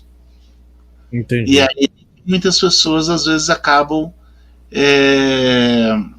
fazendo mostrando coisas que não são reais, mostrando situações que não são interessantes. Temos pergunta, Rodrigo? Não, acho que o pessoal está prestando bastante atenção, tá? Eu estou vendo aqui O que está chegando, o pessoal está chegando e está ficando aqui prestando atenção. Legal. Tá? Eu acho muito interessante, cara, porque até a Maria do Carmo botou aqui, ó, lens flare, tá? O reflexo da lente. Exatamente, é isso mesmo. Então, mas só que é importante a gente mostrar para as pessoas, certo? Como você identifica, porque é muito comum as pessoas. Eu já cheguei a ter pessoas em grupo de WhatsApp que brigaram. Não, porque isso é ORP, não sei o que, não é, a gente sabe que não é. Então, tem dúvida, aplica a técnica. Pega lá a imagem do teu celular, coloca lá no punch lá, traça o X lá, né? É simples de fazer, é coisa bem fácil. Né? Agora, presta atenção se não é distorcida a imagem. Porque só que se for distorcida, você já percebe, porque é só você ampliar um pouquinho a imagem e você já começa a ver que é a distorção da imagem. Certo? Então, se há distorção da imagem é porque a imagem não é mais uma imagem original. E é exatamente isso que a Maria do Carmo falou, lens flare. O interessante é que eu vejo muito isso e sai como verdadeiro, sabe? Alguns dias atrás eu vi que era o reflexo saiu até no Mistérios Revelados, eu acho, mas eu já tinha visto isso. É o reflexo de um poste de luz, que um poste de luz lá é redondo, assim, as luzinhas todas assim, e como você vê, o reflexo está aqui em cima. Entendeu? Então, as pessoas têm que parar e dar uma analisada primeiro, antes de falar assim, e postando que é um OVNI. E sim, nós temos um caso na nossa pesquisa, Rodrigo. Isso. Nós temos um caso, no dia que a gente esteve ali com o professor, a gente fez algumas imagens do local e aparentemente apareceu uma nave em cima da casa. Né? E daí tinha um raio de luz assim que descia, iria até o chão assim, e ficou muito assim. A gente olhando assim, não, é uma nave, não é uma nave, é uma nave, não é nave. Aí foi pedido para que 2 pessoas fizessem a interpretação, pessoas que não sabiam de onde se tratava a imagem e tal. E eles mostraram, não, isso aqui é um reflexo da luz que está pegando aqui a lateral de uma cobertura e tal. Então o que eles fizeram? Que a gente foi lá, fotografou novamente o local e tá lá, realmente é um reflexo da luz. Então, quer dizer, a gente precisa estar com o pé no chão, saber avaliar tudo isso. Não dá simplesmente, é uma nave, não. Todo mundo gostaria que fosse, né? Mas não é. Tem coisa que é tirada de foto de avião, que depois o pessoal vai ver, tá? Mas nada mais é um reflexo das pessoas ou de alguma coisa que está dentro do avião, no vidro, que quando usa flash, usa alguma coisa, ou sem flash mesmo, pega esse reflexo. Exatamente. Aqui eu vou mostrar, Rodrigo. Vou mostrar aqui, ó. Eu tenho aqui o celular, né? Então aqui nós temos a câmerazinha aqui, né? Então o que acontece? Nós temos esse primeiro vidro aqui, ó, que é o vidro de proteção. E daí na parte de baixo, no fundo, nós temos a lente da câmera. Então o que acontece? A luz bate nesse aqui e reflete lá naquele segundo vidro, e daí ela reprojeta aqui, ó, no fundo desse. Então ela faz ela vai e volta. Quando ela volta, ela produz essa iluminação. Então essa iluminação que ela produz, né, ela forma esses frames aí, que são os famosos, né, orbes de muita gente, né, que não, na verdade, se você aplicar a técnica do X, você vai ver que é um ponto luminoso que está refletindo ali. Então é importante a gente me enviaram uma foto. Pode falar. É importante a gente saber a técnica, aplicar a técnica para a gente não passar passar uma informação errada, né? fazer uma Passar afirmação. vergonha. Não, não, exatamente. Vai passar vergonha, Porque, então. porque olha só, cheguei para mim uma foto uma vez, o cara falou, não, olha aqui, não sei o que, tem um móvel, não sei o que. Aí eu, tá. Aí eu falei assim, você não tá achando que tem alguma coisa parecida nessa foto com você aqui, não? Cara, não, o que que é? Você tá dentro do carro, não tá? Tô dentro do carro. Você tá dentro do carro, para-brisa, o OVNI lá, né? O OVNI é assim, ó, redondo. Falei assim, você tá percebendo que aqui é o reflexo do seu volante, não? O cara, não, falei assim, olha direito, vê se aqui não é o reflexo do seu volante. Aí o cara olhou e falou, é isso mesmo. Eu falei, é só um reflexo. Eu tenho um exemplo desse aqui, deixa eu ver se eu acho aqui. Deixa eu achar aqui. Mas é aquele negócio, não é por querer as pessoas, é falta de conhecimento mesmo. E cada vez que a gente chega e passa esses conhecimentos para as pessoas, é ótimo, porque as pessoas ficam sabendo. Muita gente já sabe, mas tem gente que não sabe. Olha, eu vou compartilhar uma tela com você aí, que é o caso que você acabou. Será que não é a mesma foto? Será? Deixa eu ver aqui. Não sei. Vai que é a mesma, né? Ó, essa imagem é da gente mesmo. Essa imagem é nossa mesmo aqui da. Não, mas essa daí é parecida, mas não foi essa não. Não foi não. Então essa aqui, olha que interessante, né? Olha, a mão aqui, né?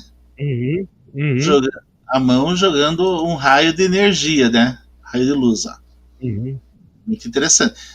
E essa imagem, ela acabou ficando por um bom tempo gerando dúvida.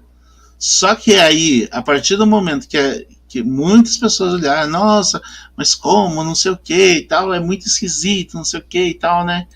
Aí o que acontece? Aí olha aqui, ó, aqui está o volante, ó. É minha mão mesmo aqui, o volante, o painel do carro, ó, painel do carro, o retrovisor do carro aqui. Foi estilo esse daí mesmo, que o ângulo da foto é o mesmo que pega, mas foi o estilo dessa foto mesmo.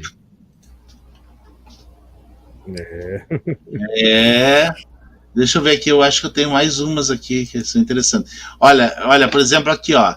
Essa daqui, ó, vindo lá do Itaiacoca, né?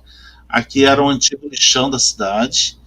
E o secretário de obras tirou essa foto e publicou. E ele não percebeu, mas ele acabou filmando aqui, ó, fotografando um OVNI aqui, ó.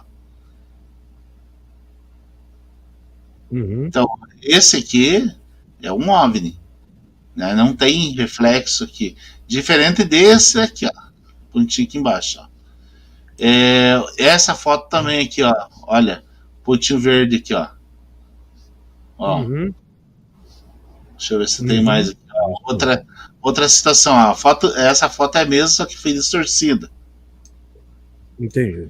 Outra coisa aqui também, olha, reflexo de GPS no painel do carro. Olha. Aqui outra situação, olha. Essa aqui essa não ficou explicada, ó. São duas fotos na sequência, ó. Então aqui não ficou. Essa não ficou explicada. Mas aqui, ó, aqui já foi explicado, ó. Entendi. Aqui é o caso daquele lobisomem lá que o pessoal passou dizendo que era real, né? Que na verdade nunca foi real, aquilo era uma encenação. Essa foto é magnífica, essa foto é muito legal, né? Eu fui fotografar, eu fui mostrar essa imagenzinha aqui, ó. Certo? Que é uma mancha de para-brisa como um possível OVNI, né? Fui mostrar que a mancha de para-brisa pode simular um OVNI. E aí apareceu essa imagem embaixo, né? Os frames e tudo mais. E quando o pessoal viu, eles viram essa estrutura aqui, ó, que é aqui, ó, no cantinho aqui. Então parecia uma pirâmide. E olha que interessante, que essa pirâmide ela está soltando energias aqui indo para as nuvens. Ó. Uhum. O que é isso?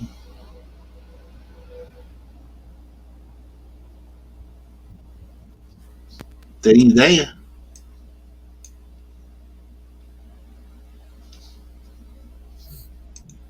Vou tentar aumentar essa imagem. Eu aumentei aqui a minha.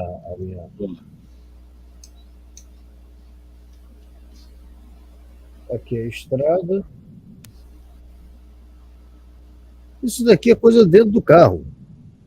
Não, o risco mas isso aqui, ó, esse quadrado aqui, ó, essa pirâmide aqui, ó, que ela tá liberando energia, inclusive, ó, calor. Esse aqui é outra coisa, esse aqui não tem nada a ver.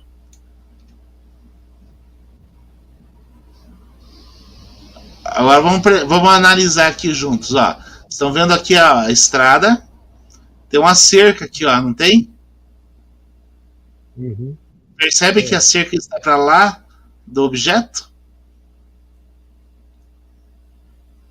Uhum. Agora observe aqui, ó, que tem um X aqui, ó. Tem uma estrutura. Isso aqui é uma placa de sinalização de via. Tá. É isso que eu estava vendo, para ser até dentro do carro isso. Isso. Olha aqui o objetinho lá. Olha o objetinho ali de fazer os escovadores aqui, ó. Entendi. Deixa eu ver se tem mais alguma aqui. Esse aqui também, olha. Isso aqui foi uma foto publicada pela Marinha dos Estados Unidos, dizendo que esse objeto aqui era um objeto voador não identificado. Vamos analisar junto. Olha aqui, ó, a diferença dessa imagem, certo? Em relação a essa. Ó, olha aqui, ó, 1, 2, 3, 4. 1, 2, 3, 4, 6. Fiz aqui, mudei todas as posições dela aqui, ó.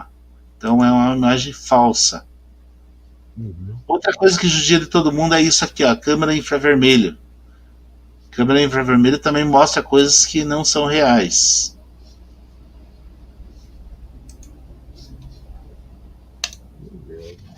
É interessante. É isso aí, gente. É aquele negócio, a gente é bom mostrar, né? É bom que as pessoas entendam que a gente tem que pensar muito antes de postar uma coisa, antes de acreditar em alguma coisa.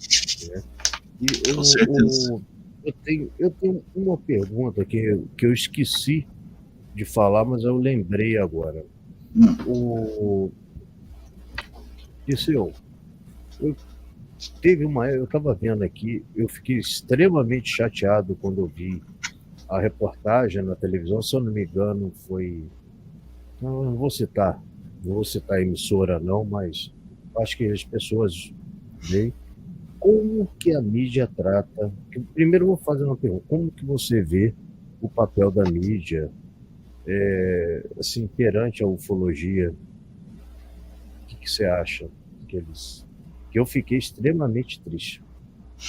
Olha, eu acredito o seguinte, do ponto de vista geral, esse é um fato que sempre chama a atenção de todo mundo, né? Quando acontece um fato novo assim, chama a atenção e todo mundo quer publicar rapidinho. Eu tô falando a mídia aqui do brasileiro. Sim, mas sim. Só que é o seguinte, hoje, como eu mostrei ali, existem muitas pessoas querendo se autopromoverem, querendo aparecer. Então, eu acredito que a mídia hoje ela está muito cautelosa com tudo isso. Certo? Então, por exemplo, o caso Carvalho, quando surgiu aqui, né, as pessoas começaram a entrar, assim que eles souberam, começaram a entrar em contato e a mídia, de modo geral, eles não acreditaram no assunto.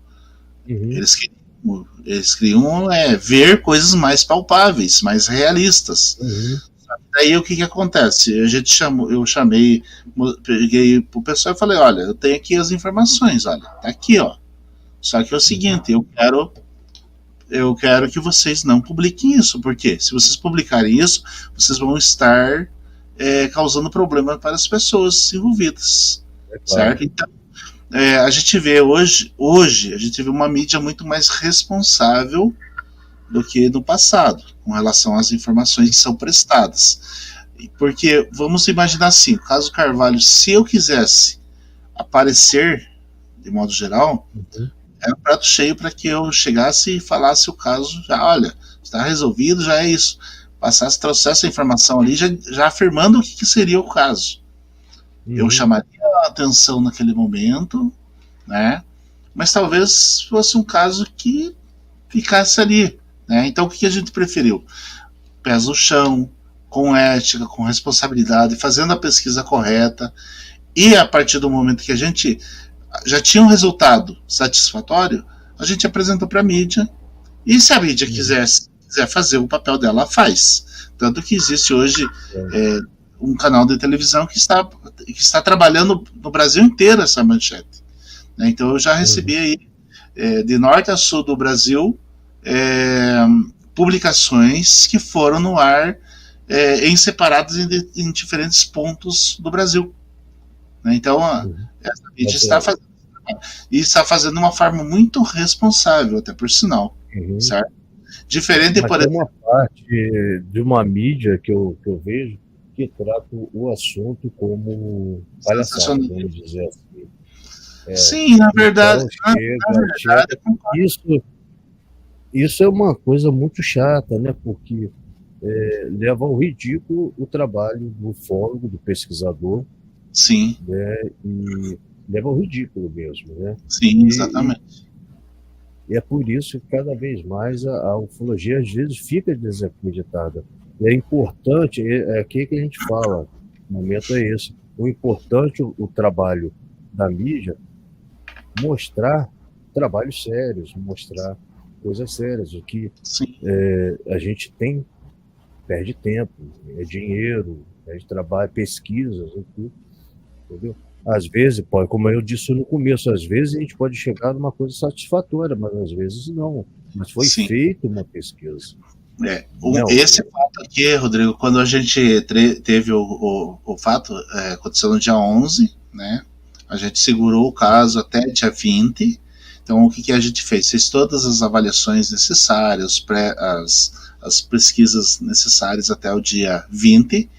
E aí, o que aconteceu? A gente convocou, a gente convidou bastante ufólogos do Brasil e do mundo, e a gente fez uma reunião com todos eles e apresentou o caso. A gente apresentou o caso a todos eles. Houveram questionamentos, houveram pessoas que fizeram vários questionamentos a partir daí, inclusive nos ajudaram na pesquisa, né? Eles nos direcionaram de como a gente deveria agir na pesquisa. Hoje, por exemplo, esta pesquisa que está sendo realizada está sendo acompanhada por 4 instituições que estudam esses fenômenos, né? Então, está sendo feito dentro dessa linha de pesquisa. Esse poderá se tornar um dos primeiros casos científicos da ufologia, da investigação alienígena, né? E inclusive poderá servir de base para esclarecer outros casos, né? Outros casos que tem pelo mundo, que não é o único caso que temos assim. A forma de como foi conduzida a pesquisa, até houve assim umas pessoas, mas você não vai conseguir provar nada. Eu não estou preocupado em provar. Eu estou fazendo o papel de investigador. Né? No início, a gente tem que ter. É lógico que a gente, como investigador, quer que o caso seja real, que seja tudo certinho, que seja. A gente quer mais do que nunca provar que existe vida extraterrestre. Só que não é bem assim. Você precisa fazer uma pesquisa com ética, com responsabilidade, com requisitos científicos, né?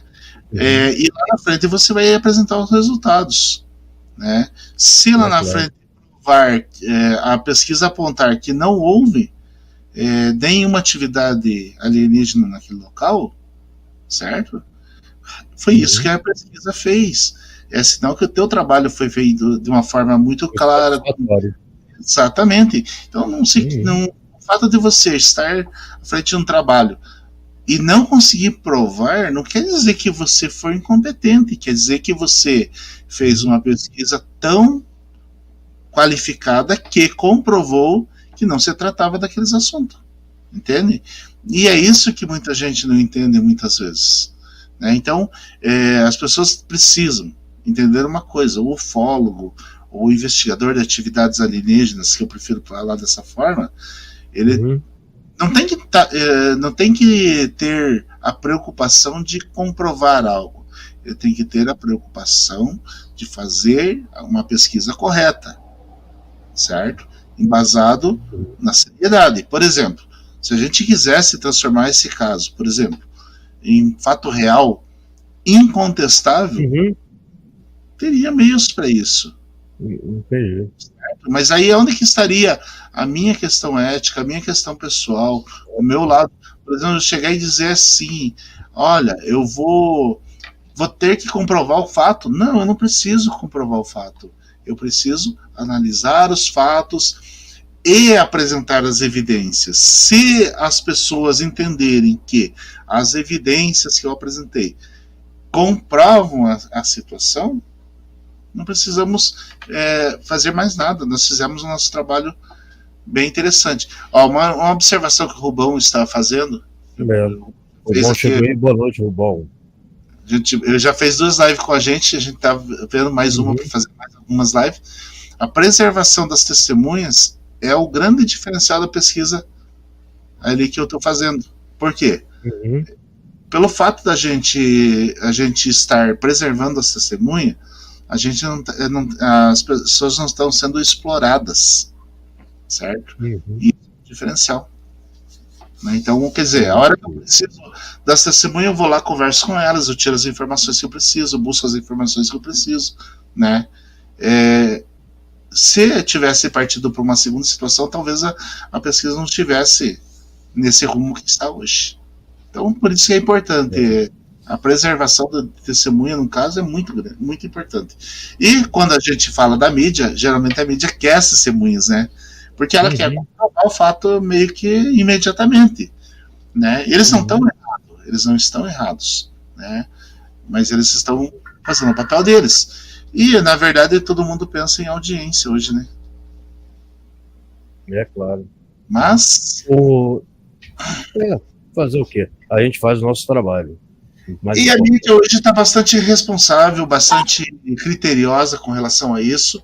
A gente até não vê muitos casos na ufologia sendo falados na mídia, justamente porque tem muita gente, vamos falar o português correto, tem muito pilantra aí, picareta, né, nesse local aí de pesquisa, né?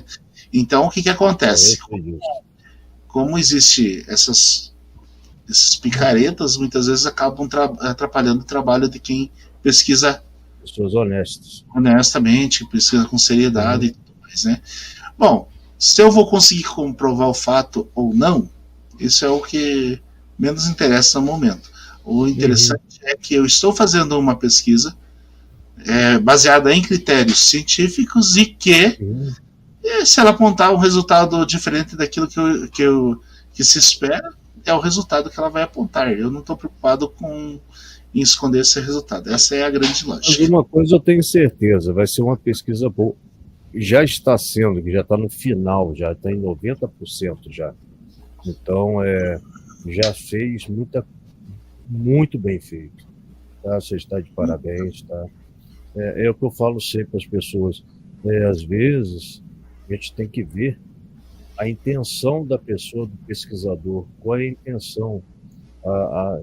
Você pegou o caso, você foi lá, foi em loco, pegou os materiais e está fazendo a pesquisa. Isso que é ufologia. Se vai constatar ou não vai, é uma outra coisa, mas você fez o que é preciso. O professor Disseu, já estamos chegando aqui a 2 horas de live, passou rápido, eu não percebi. Vou ser sincero, eu não percebi. E vou deixar com você as considerações finais. E se tiver alguma coisa que você queira falar, pode falar agora, tá? Rodrigo, eu quero te agradecer aí, certo, pelo convite. Foi uma honra estar participando aí com você, falando um pouco do nosso trabalho, mostrando um pouco daquilo que a gente faz, né, da maneira que a gente tem trabalhado. Eu tenho recebido bastante elogios pela forma que eu tenho trabalhado, né, mas esse foi o meu compromisso quando eu, lá em 2015, eu optei em fazer pesquisas nessa área de ufologia. Então eu falei, bom, se for para eu fazer pesquisa, eu quero fazer do ponto de vista técnico e científico. Produção de material, né, material didático, coisas assim desse tipo. E foi dessa forma que eu me preparei para isso. Né? Então, eu estou tentando fazer dentro dessa situação, né, e trabalhando dessa parte. Eu tenho bastante pessoas aqui da minha cidade já me procuraram. A gente já está com um grupo aí de 6 pessoas que estamos trabalhando, montando esse grupo de pesquisa aqui na cidade. E são pesquisadores também que visam essa questão técnica, científica, né? E se der tudo certo aí, para o segundo semestre, a gente já pretende montar aqui o primeiro congresso ufológico ou de atividades alienígenas dos Campos Gerais. Se der tudo certo, a gente já vai buscar essa produção de material vinculado junto com universidades e tudo mais, né? Então, a ideia é vincular a universidade nesse estudo. Então, estamos trabalhando para isso. Então, meus agradecimentos a todos que participaram do chat, vocês que fizeram perguntas, vocês que conversaram, vocês que participaram. Se você não é inscrito ainda, inscreva-se no canal aí, curta a live e compartilha aí. Né? Também visita lá os 2 canais lá e se inscreve no canal lá também, dá essa força pra gente. Nós ainda estamos em crescimento. Lá no canal da escola tem bastante, tem 50 vídeos lá. Um abraço aí pro Nelson Pescara, que já trabalhou, já fez 2 lives comigo, né? O Vinícius Pacheco, eu sempre vejo eles por aí. A Narimã, né, também, que trabalhando aí pelo todo mundo, né? Pra todo mundo aí, meus agradecimentos e meu muito obrigado. E para você também, meu muito obrigado, Rodrigo. Eu quero te agradecer também, tá, Odisseu, e até pedir desculpas, né, que eu estou devendo uma visita também no seu canal. Eu sei disso, tá? Calma que a gente vai organizar isso tudo. E eu quero agradecer a presença de todos. Tem aí muita gente. Eu fico muito feliz que o Fórmula Tube está sempre aqui agora presente. O pessoal do canal dele também está vindo para cá. É isso que é importante, né, gente? A gente fazer a troca de informações. Eu vou ainda lá o Fórmula Tube vai estar aqui no canal essa semana, fazer uma live ao vivo comigo, tá? Eu já estou marcando com ele. E depois eu vou lá também. Eu vou dar uma passadinha, vou cair de paraquedas lá no Fórmula Tube também. Tá? E é para essa semana. Amanhã eu já devo fechar a agenda com ele. E eu quero agradecer a todos que estiveram presentes aí. Tá? São muita gente que passou. Fiquei muito feliz. Quem quiser apoiar o canal, fazer parte do grupo dos apoiadores do canal, está aqui o Pix, do meu Pix, tá? A chave do Pix está aqui. Que fique sabendo que a gente tem contas para pagar também, a gente tem que correr atrás, então temos despesas também. Infelizmente, o canal ainda já atingiu os 1000, já peguei tudo, já estou esperando só a aprovação do YouTube, e quando aprovar, vai demorar aí um tempinho para entrar uma graninha. Se entrar uma graninha, eu acho que de repente dá para comprar uma bala, de repente, um chocolate. Gente, Eu estou aqui só para agradecer mesmo a todos, ao professor Dirceu, a todo mundo aí do canal que vem me prestigiando todo esse tempo até eu chegar a essa live de hoje, que a live de hoje foi a primeira oficial mesmo depois dos 1.000 inscritos da monetização, né? Que bom. Deixa eu ver aqui que hoje foi uma live, mas eu fiz a minha, né? Mas aquela minha não valeu. A minha foi de festejo. Foi pescar, ela teve aqui. Teve muita gente aqui. Foi um bom barato. Dona Vilma também estava, o Carlos também estava aí. Deixa eu ver aqui. Tem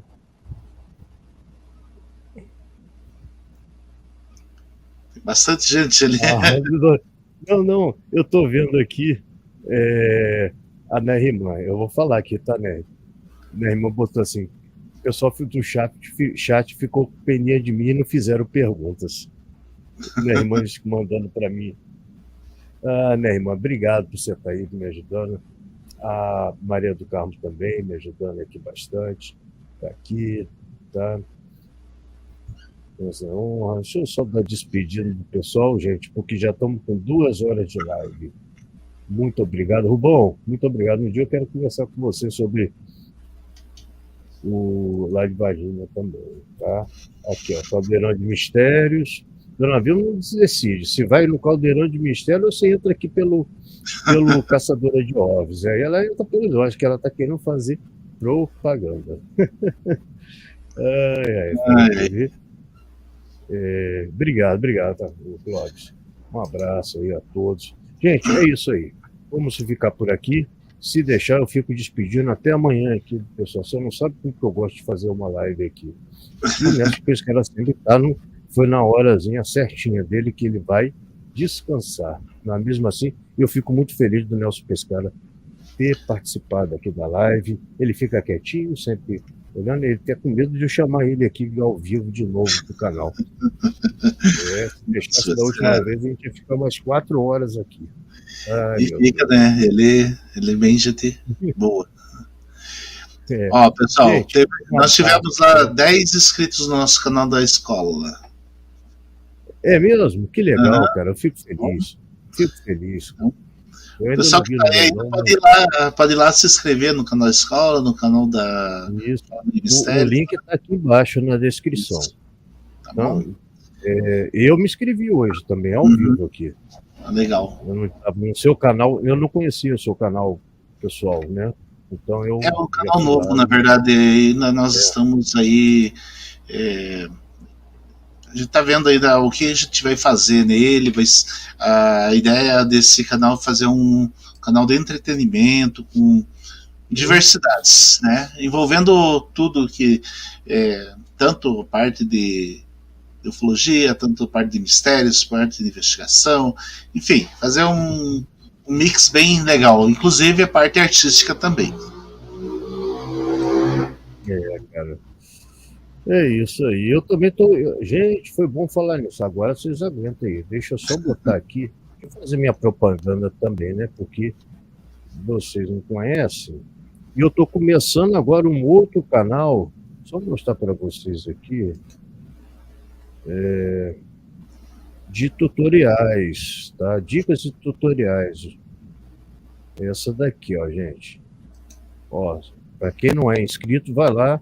Estou começando agora. Vai ter muita coisa legal. Pixel Dicas e Tutoriais, tá? Esse é um canal que tem pouco tempo. Daqui a pouco essa semana eu vou botar mais vídeos aí, mais coisas. Tudo legal, mas são dicas quentes, coisas legais. Quem não foi inscrito, se inscreva lá. Vou deixar o link aí depois para vocês. Eu vou fazer um negócio. Vou deixar aí agora, que eu não sou bobo. Só depois não vai. Aí, ó. Vai depois da live quando vai acabar, tá? Aqui, ó. O link tá aqui, ó. Eu não tinha deixado o meu link. Ai. Tá bom, gente. Ó, um abraço. Dirceu, um abração, professor. Se Deus quiser, depois vamos marcar a minha ida lá no seu canal também. Ótimo, será bem-vindo. Muito agradecimento a todos vocês, tá? E até essa semana eu vou marcar, estou marcando com Fórmula Tube eu deixo aí tudo certinho e agendado. Um abraço a todos, até a próxima.